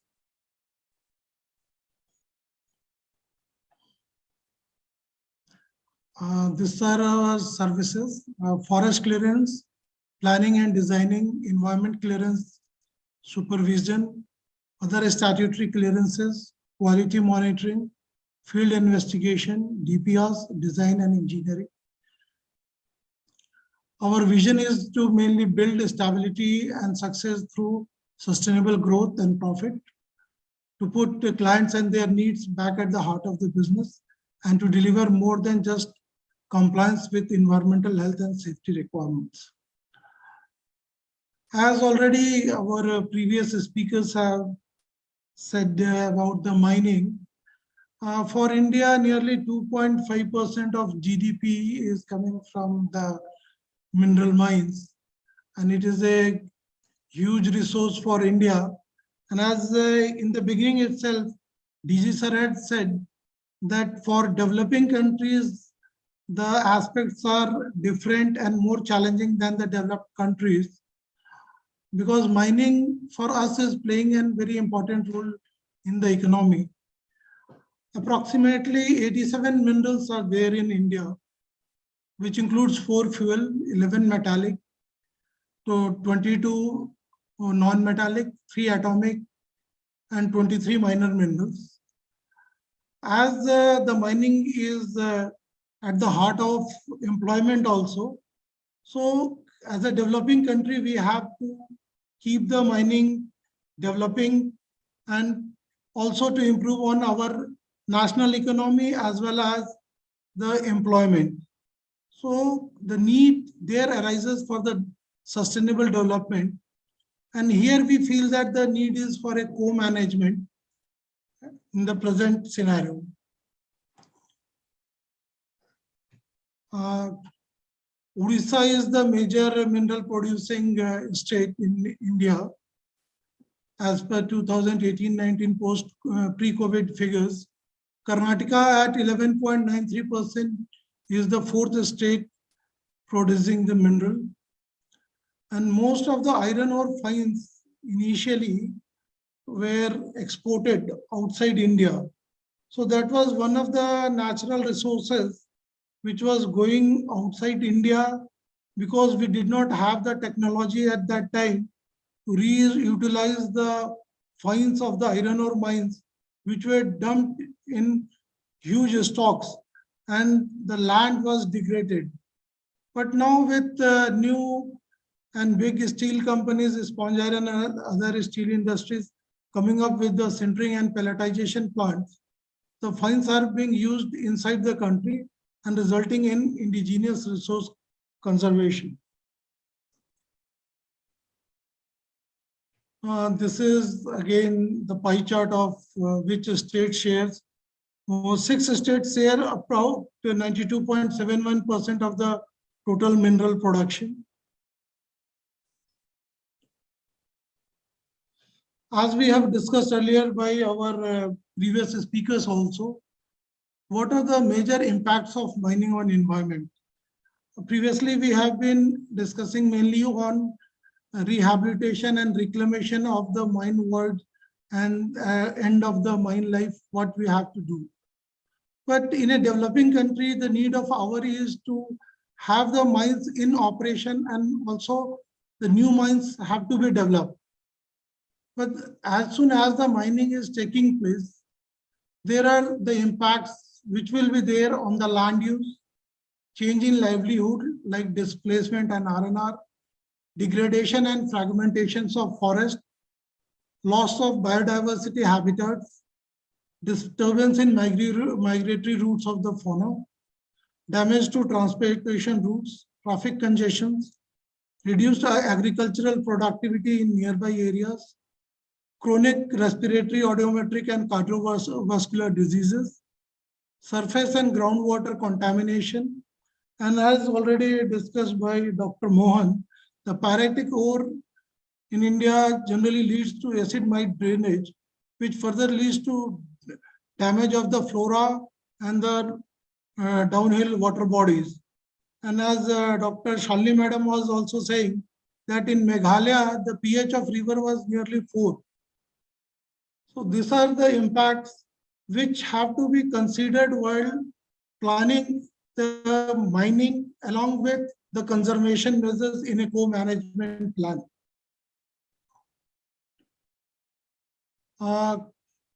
Co-management actually is a pluralistic approach which involves all the 4 aspects, which is the central government, local government, the commercial private sector or the PSC which is going to mine out, civil society and the local communities. It involves the stakeholders and partners in various roles to achieve the goal of environmental conservation, sustainable use of natural resources with equitable sharing. As in the beginning, Dr. Sharma said that most of the previous mining aspects have been inequitable sharing, where one party or the other have been profiting more than the other stakeholders or co-managers. Co-management has been advocated worldwide for development and conservation and utilization. The main aspect in a co-management is the utilization of local and ethnic knowledge and resources in planning and implementation for achieving the goals, both in terms of productivity and the biodiversity conservation and mining sector. So whenever this is used in appropriate measures, like right from the pre-feasibility stage, as Dr. Salni has said, the idea phase itself should have the participative involvement of the locals and other stakeholders so that a proper feasibility study is there and the implementation process in due course is taken accordingly. Objectively, the co-management will lead to more effective resource conservation and less costly management.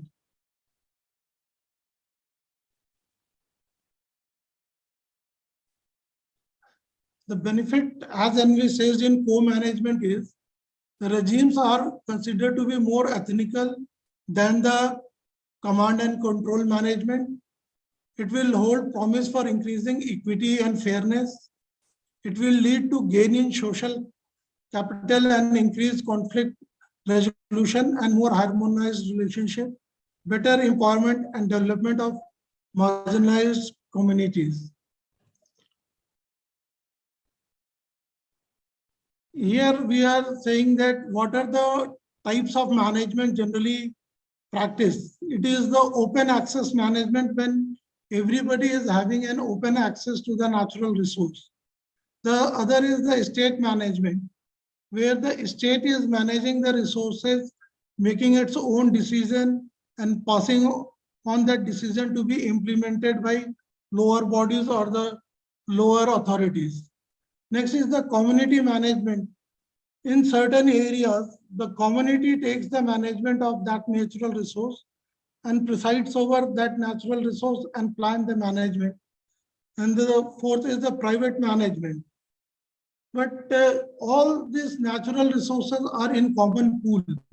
So we cannot exclude one people from using that natural resource and the other people using it unfairly.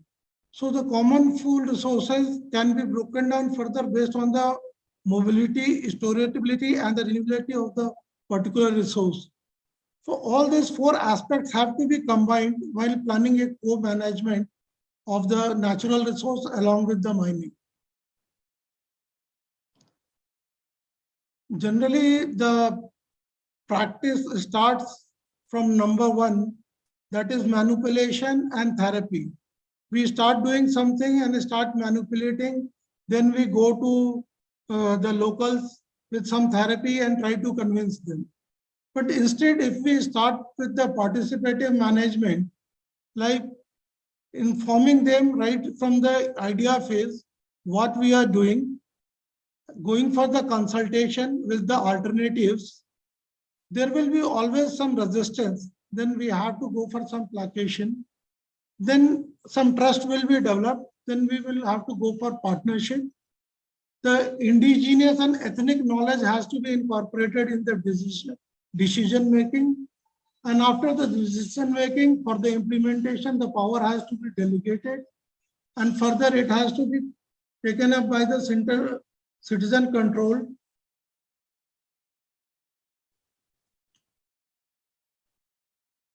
The stakeholder theory for a co-management is, first we have to identify who are the interested parties and who should be included in the decision making and management. The most important aspect is the identification of the stakeholder in the area. Next is the identification of their dependence upon the natural resources of the area. Then is the need, why there is need for sharing of that natural resources. The planning to implementation management should include co-management should extend to all stages, as said earlier, right from the idea phase to the planning and the implementation, along with the evaluation and adaptation. Actually, it is a dynamic process. It is not a one solution fits all. What is feasible for Saranda and Chaibasa division in Jharkhand may not be feasible for Bellary and Hospital division in Karnataka. So it is a dynamic process and a continual improvement process through time. Every time and again, we have to improve on our co-management plan so that whatever the goals have been achieved, they are no more the principal focus. The focus changes on the next goal. The adaptive management offers a complete model for the management phases.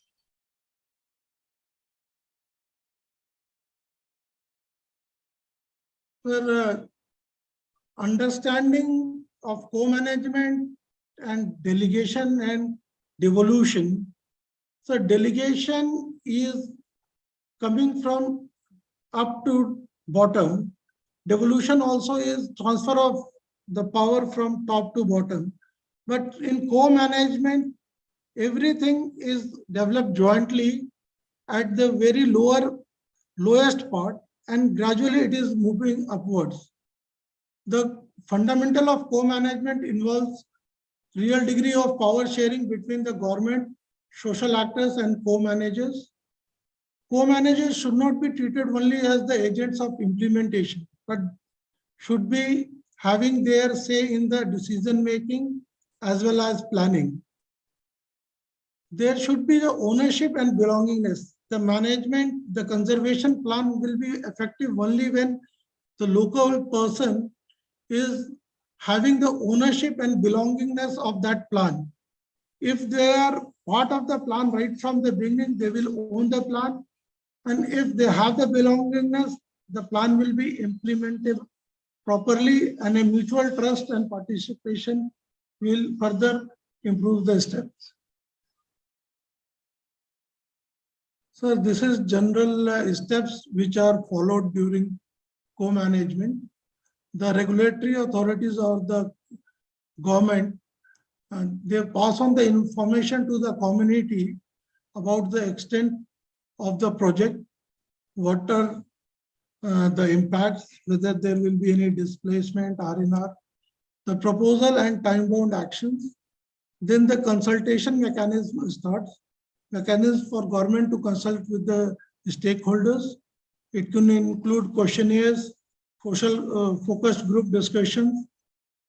Then cooperation and trust from the community to provide inputs relevant to management plan. Also, appraisals of the roles they can perform in the implementation. The local community plays as an advisory role. for users as a co-manager. Then partnership, equal weightage, equitable weightage should be there. Equal weightage to all stakeholders, co-managers should be given. Local participation with traditional knowledge should be emphasized. And community control power should be delegated to community to make decision and inform government of this decision, and implementation through participation of co-managers. So this is the triple bottom line model. Like a sustainable solution is economically feasible, ecologically viable, and socially desirable and agreeable.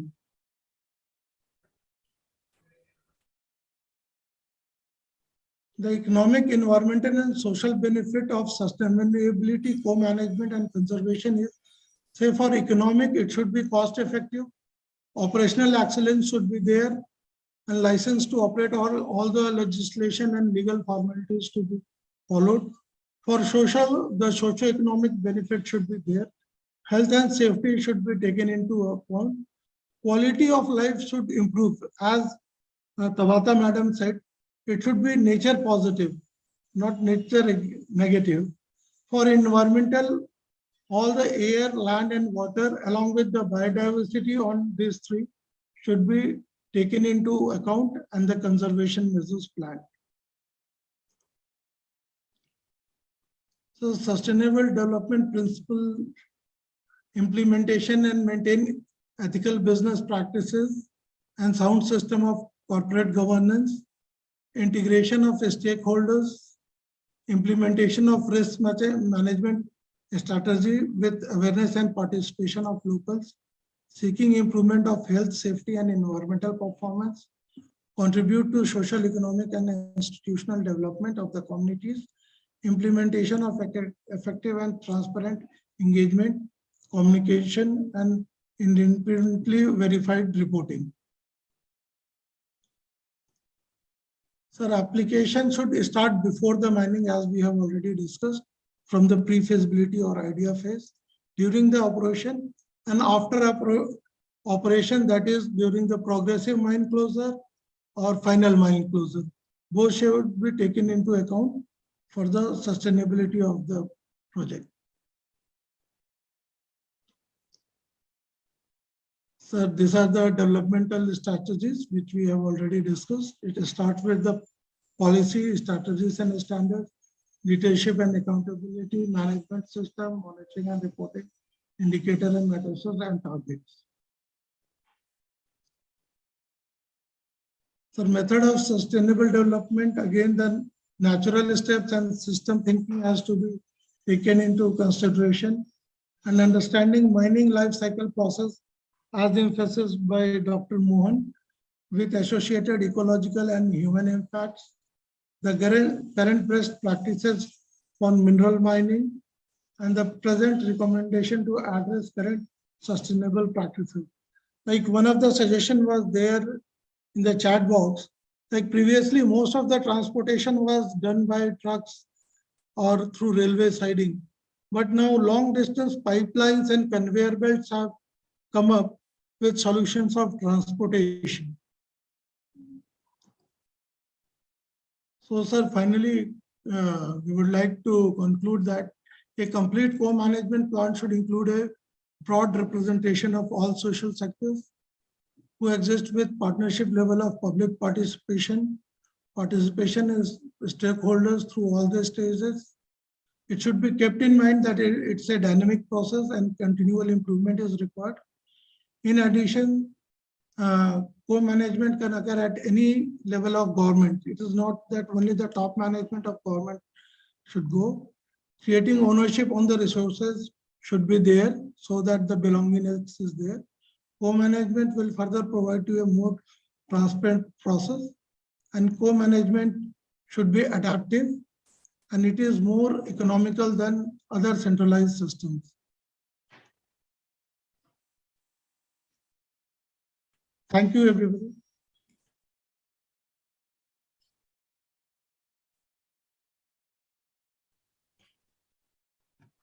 Thank you so much, sir. So as I find there are no questions in the chat box. So thank you once again, Mr. Manoj Kumar, for your valuable insights on mining and biodiversity conservations.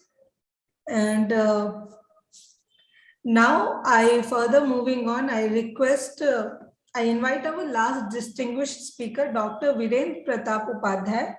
Dr. Virendra Pratap Upadhyay is an Indian ecologist, worked as a junior and senior research fellow, research associate, research scientist in research projects funded by DST, MOEF, and CSIR. With this, he also served in the Ministry of Environment and Forest, New Delhi. He established pilot projects for acid mine discharge treatment in coal mines and also worked for developing a chemical profile inventory of highly ecologically sensitive northeastern region, providing all the details of chemical management in all development sectors. Dr. Upadhyay developed a manual for biodiversity assessment of forest ecosystem of Japan. He initiated reclamation program for mining degraded areas in the eastern region. Over to Dr. Upadhyay.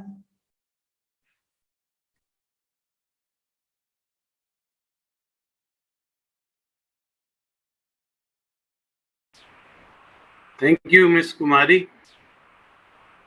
Am I audible?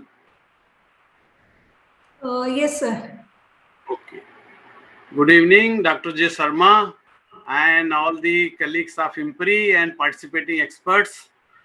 It's good to be with you. I have learned a lot from the speakers. I'm going to share my slides. Please give me a feedback whether you are able to see it.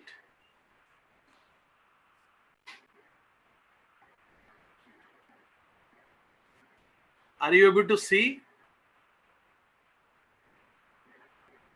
No, sir.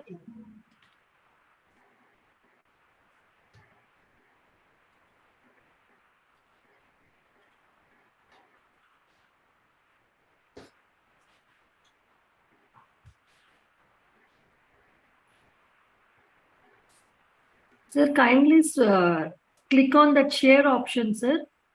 Yeah, I did that. Okay, then it entire screen, that screen option. Entire screen, yeah. That screen, yeah. Now you switch to your PPT.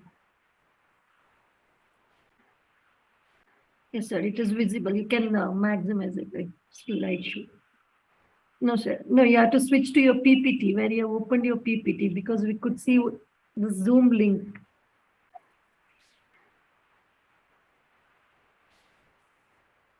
Kindly open your PPT, sir, first.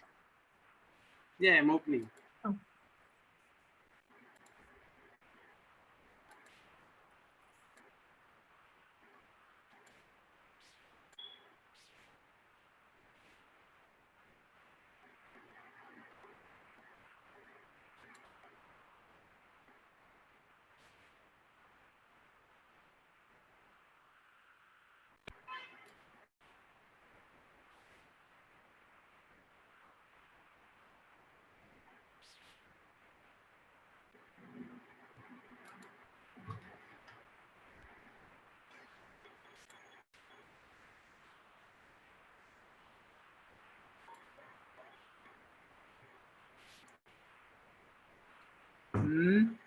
Sir, it's not visible.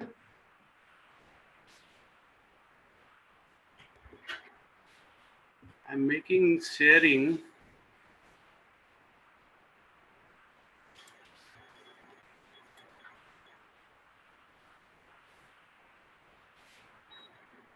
Sir, is your PPT open? It's not opening. No, like normally how you open your PPT, open that and you can minimize the PPT, sir. When I'm doing sharing screen, it says Okay. your browser is preventing access. Why? Router is preventing access. Your browser is preventing access to your share screen. Why it is like this?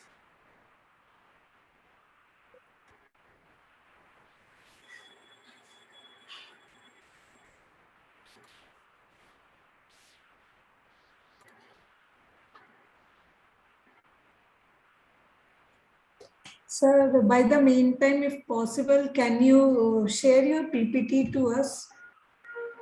By mail, Yes, sir. by email. Yes, sir. Possible.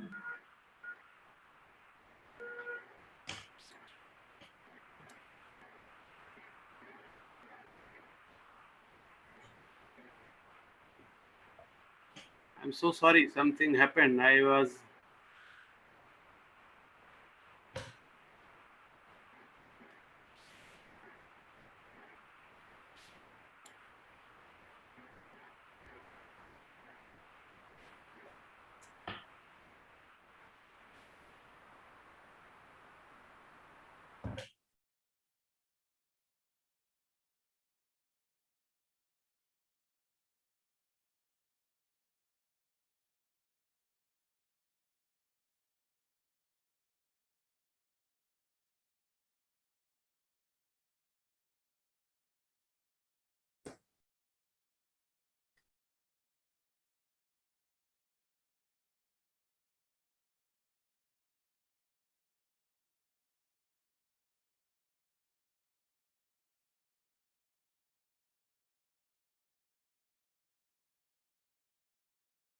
Hello. Hello, sir. Are you there?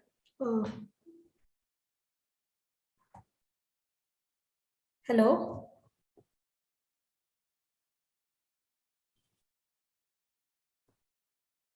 Hello.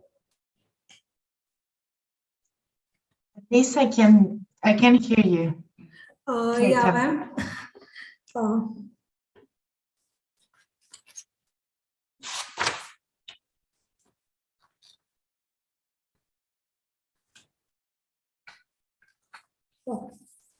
Sir, Dr. Viren Pratap Upadhyay, sir, are you there?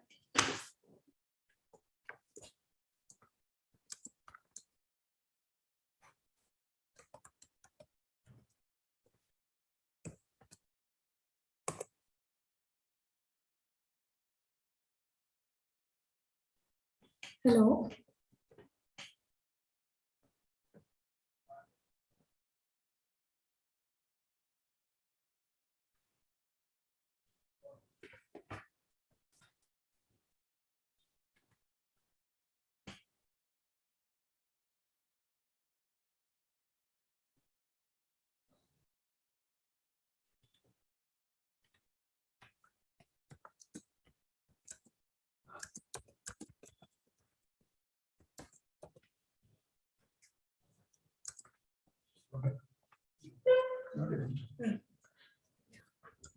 Hello.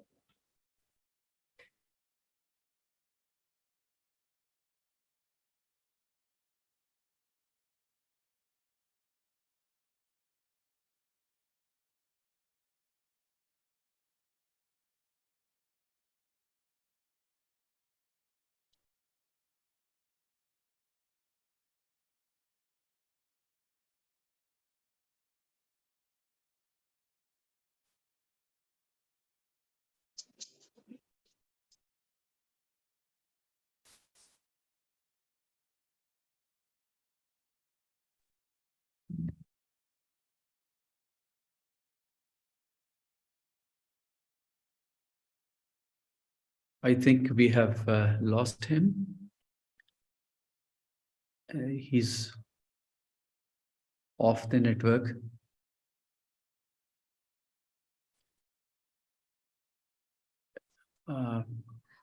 Sorry for the interruption. Sir, he called me and he'll be sending his PPT. By the meantime, I asked him to start presenting his talk. Yes, that's a good option. He can open his PPT in his computer and start talking to us. Yes, sir. I informed.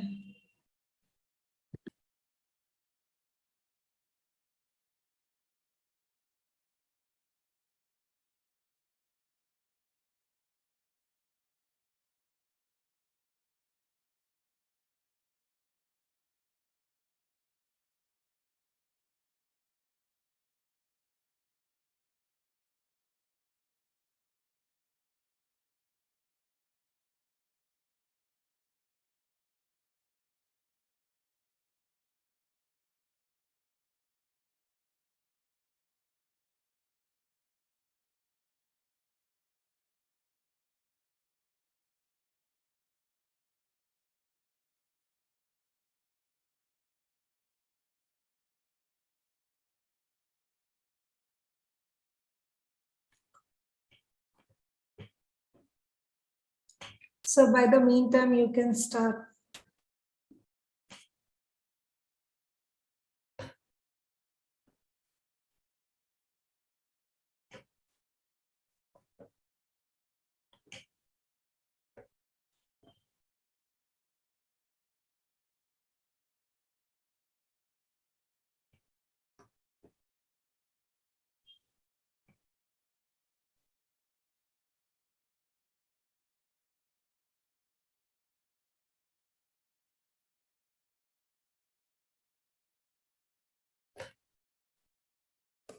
Hello?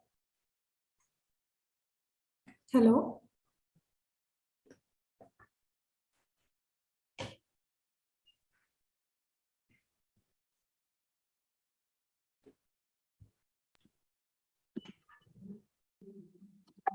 Dr. Upadhyay. Dr. Upadhyay.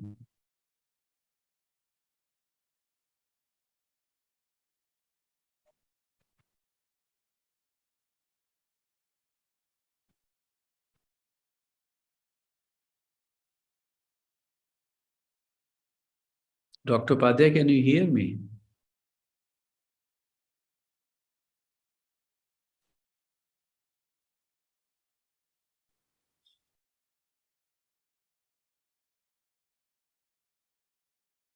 Kumari Sonu, did you receive his presentation?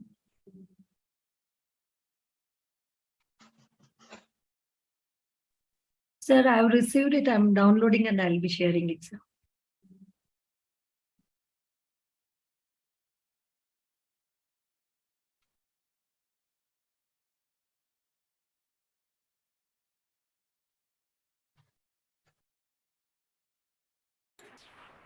What is happening? It's saying you are sharing your entire screen. You are screen sharing. But where is the screen?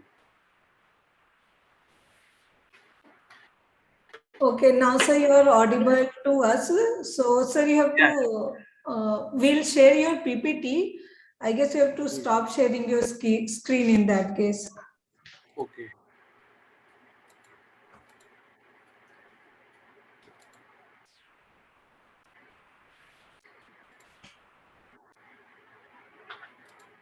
Yeah, so now you can start.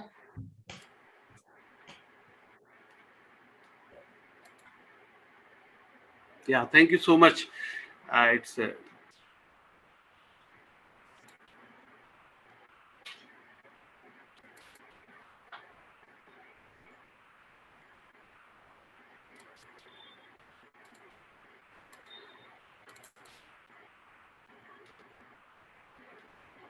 It's okay now?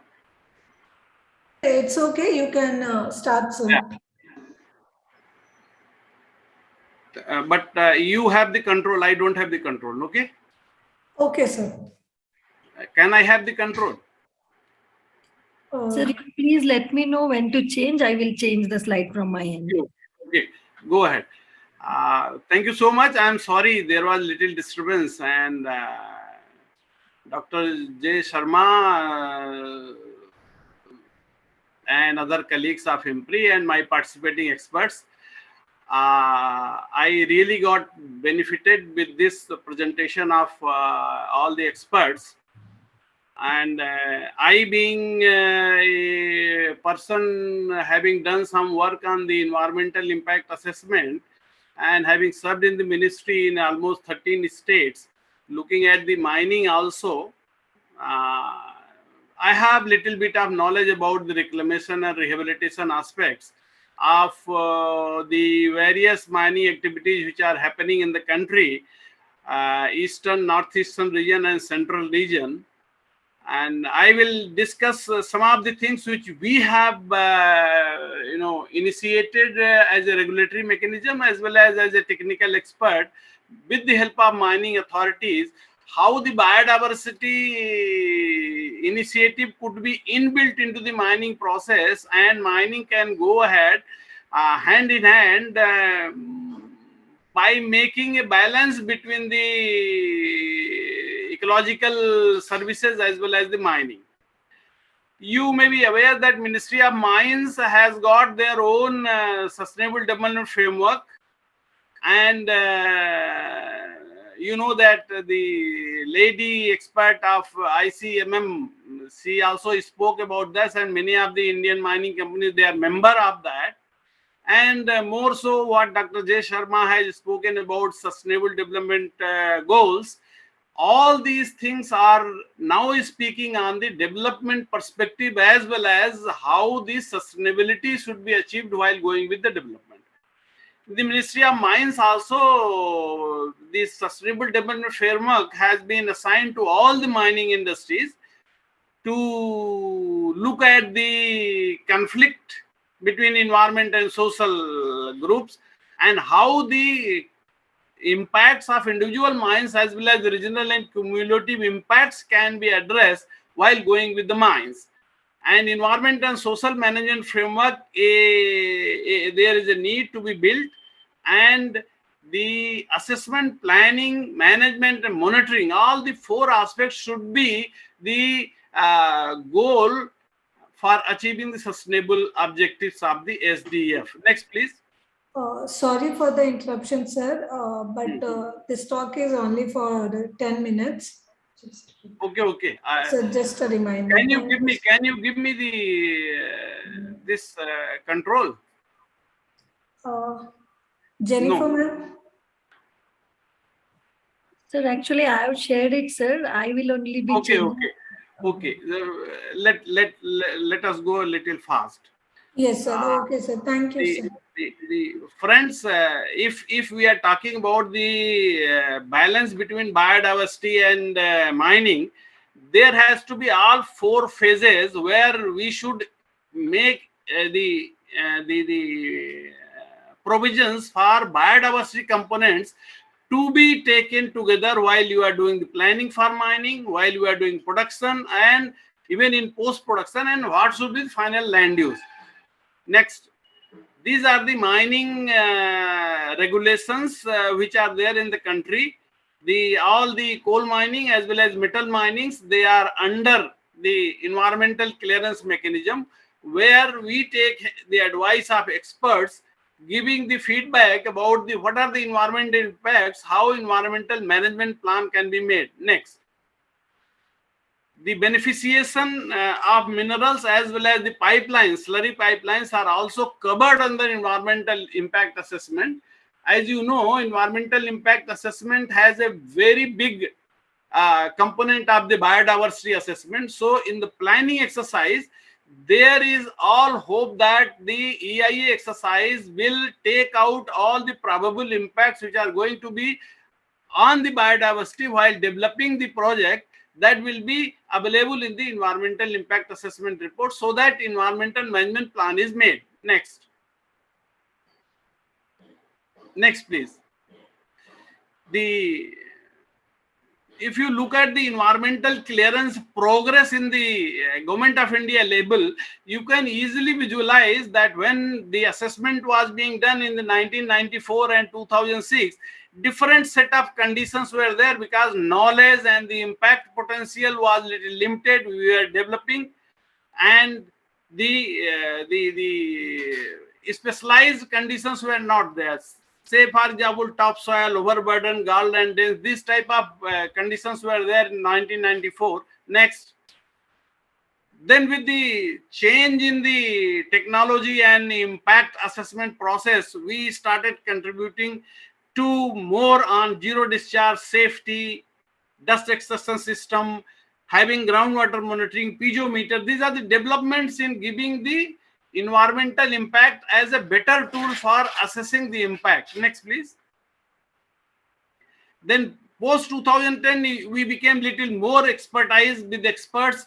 We wanted to have a baseline data of springs, perillion, nala, common property resource being compensated, how to do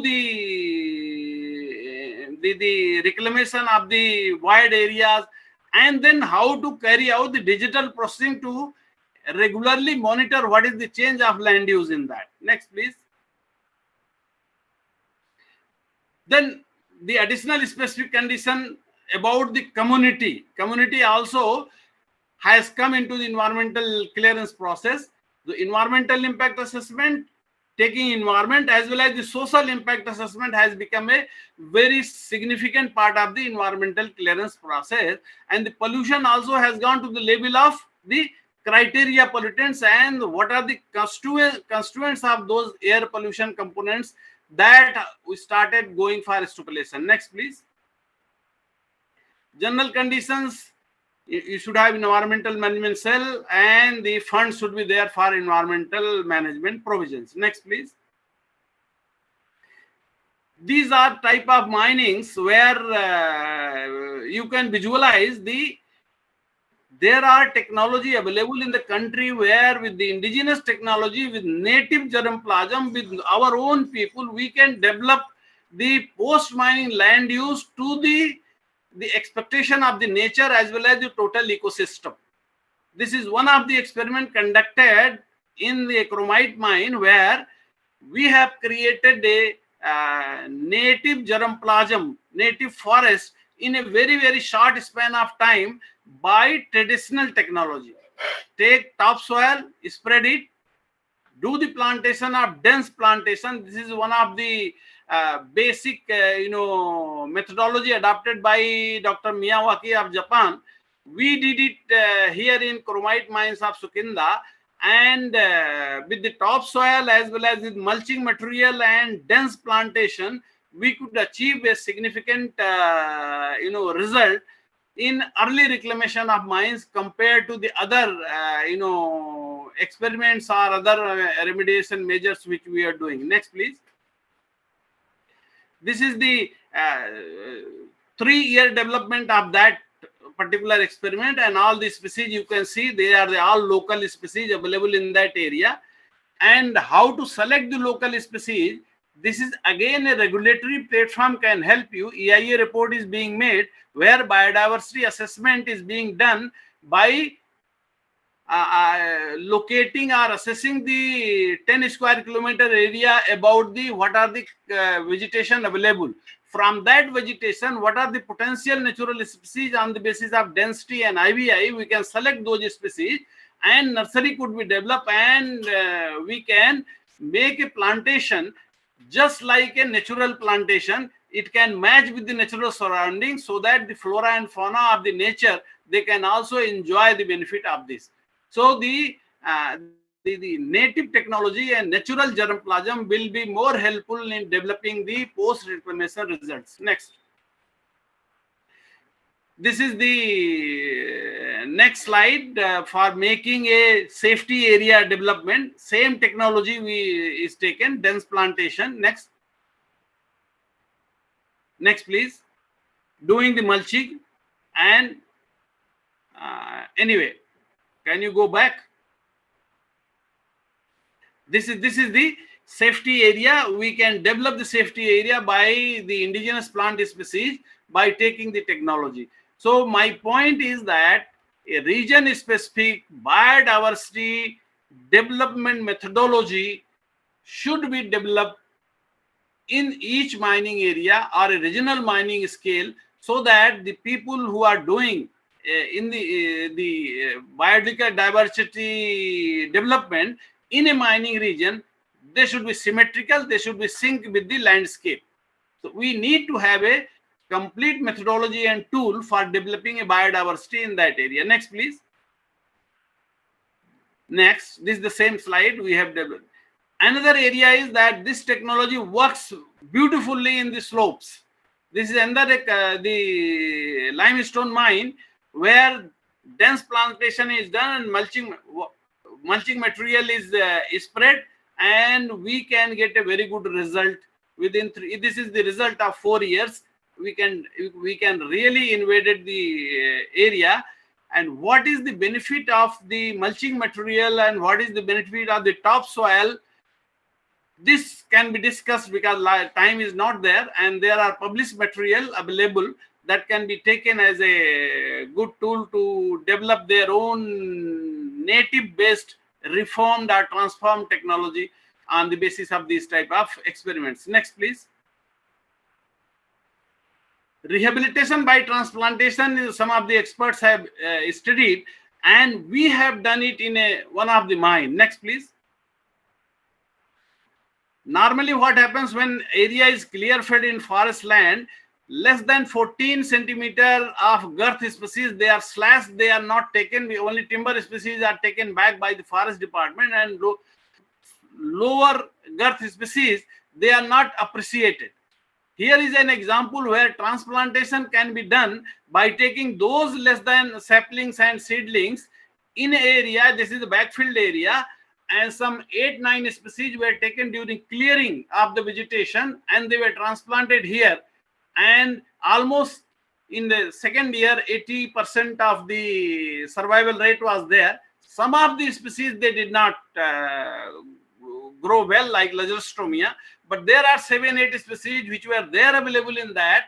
If they are transported and planted at the same time, we may develop a carbon sequestration potential of a particular area very fast, and the regeneration of the new species can start within 5-6 years. They can become flowering and fruiting. They can develop new germplasm. Next, please. This is the same slide, same site. This has been fully developed now with transplantation. No transplanter was used, means 9-10 crore of machine. Only the trucks and the excavators were used.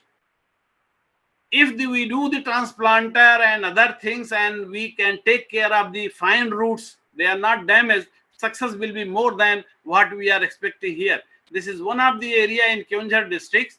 We have been able to do it, and I was associated with that. I was a regulator, but I, as a technical person, I associated with the project and gave them the training, and I was involved, physically present during the transplantation. Next, please.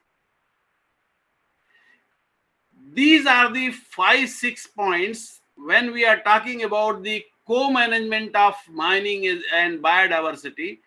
The basic requirement is whether we have the monitoring infrastructure.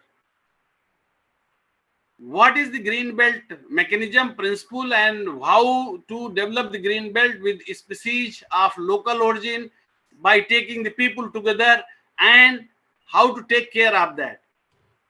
Scientific approach is needed from reclamation. Not you can ask any consultant to do it, or we can start. We should see the baseline of the area. What are those species present? What is the need of the people? What is the need of the ecosystem? Then only we should select the species, and we manipulate the area for reclamation.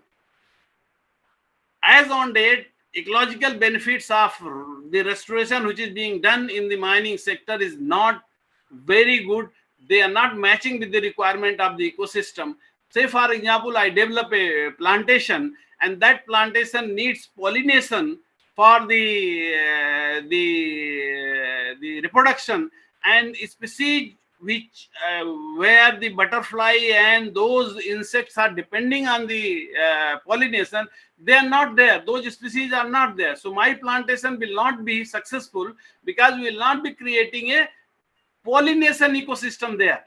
So species, pollinating species which are available, their niche also should be created, so that our plantation which we are developing, they are matching with the requirement of the landscape and ecosystem. Next, please. Sorry for the interruption, sir. Kindly please wind up in next 2 minutes. Finishing. So with the co-management, especially in the mining, today Indian condition EIA report is not perfect. Only non-rainy season data is collected, which is on pollution based, and for mining we need to have a rainy season data, which is not coming in the EIA report. If you are making a co-management of biodiversity and mining, rainy season data should be part of the EIA report.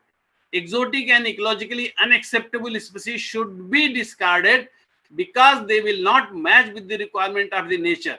See, this co-management aspect should invariably be there in the thing. Regional planning is a must. Project-based planning in mining, especially in India, will not serve the purpose, because there are so many mines in the region, and one project will be doing something different, another project is doing something different. This will not serve the purpose. Next, please. Cluster-based regional biodiversity management is now need of the hour. It should be encouraged instead of going for the individual-based mining. Good corporate environment culture should be transparent. What you are doing, what is the species performance in your area, the people should know, regulators should know. In-house environment infrastructure is needed because data collection will give you how much data you are having, that will translate into success of your results. And more so, the industry should not shy away going to R&D institutions. They should get their feedback, their expertise, their innovation for developing the ecosystem as a whole, not only a component of biodiversity, like some of the experts said that monoculture is being developed. Next, please. Please click 1. Yes, project-based EIA report is a must. One more, please. But I will recommend in condition of Indian situation that sectoral biodiversity management plan or EIA report should be made. Suppose some iron ore mines are there, all mines together, we should develop a biodiversity management plan so that there is a similar nature of action, there is a sync with the action taken by all the mining authorities, and that should be translated into regional planning. Then only the project is going to survive, sector is going to survive, and region is going to be benefited. All aspects, especially in the mining. I'm not talking about industry or river valley projects, because industrial clusters in India are now reality, and we have to go out of the project-based EIA and biodiversity assessment system to a sector-based and regional planning system. Thank you so much. I'm sorry I had to make you waiting because of my maybe ignorance. I don't know much about the presentation, or there is some problem. Thank you so much. Okay, sir, not an issue. So thank you so much, sir, for your depth knowledge on mining and biodiversity way forward. There is one question we find in the chat box asking for the information of plants and forest species list which can sustain in the post-mining area. Tanjim, very good question. And whichever area you are talking about, that area, look at the minings, you will be having plenty of EIA report available on the ministry website. Okay. So those mining projects which are there in that area, they have already made EIA report, and one chapter is biodiversity assessment, where you can get all the species and their importance value, how much density is there, how much important they are. Those species are the potential natural species. They can be selected, and the post-mining reclamation should be done by that. Fortunately, we are having good data, but not on the rainy season data, or not on the lower forms of data, soil fauna, soil flora, the ground flora. These data are not there, but these data can be supplemented once you include the topsoil of the forest area and spread it in your post-reclamation area. The topsoil has got the all germplasm of soil flora, soil fauna, as well as the herb layer species. They will regenerate themselves. Only topsoil is needed. Thank you. Okay, sir. Thank you once again, sir. So with this, we came to a conclusion.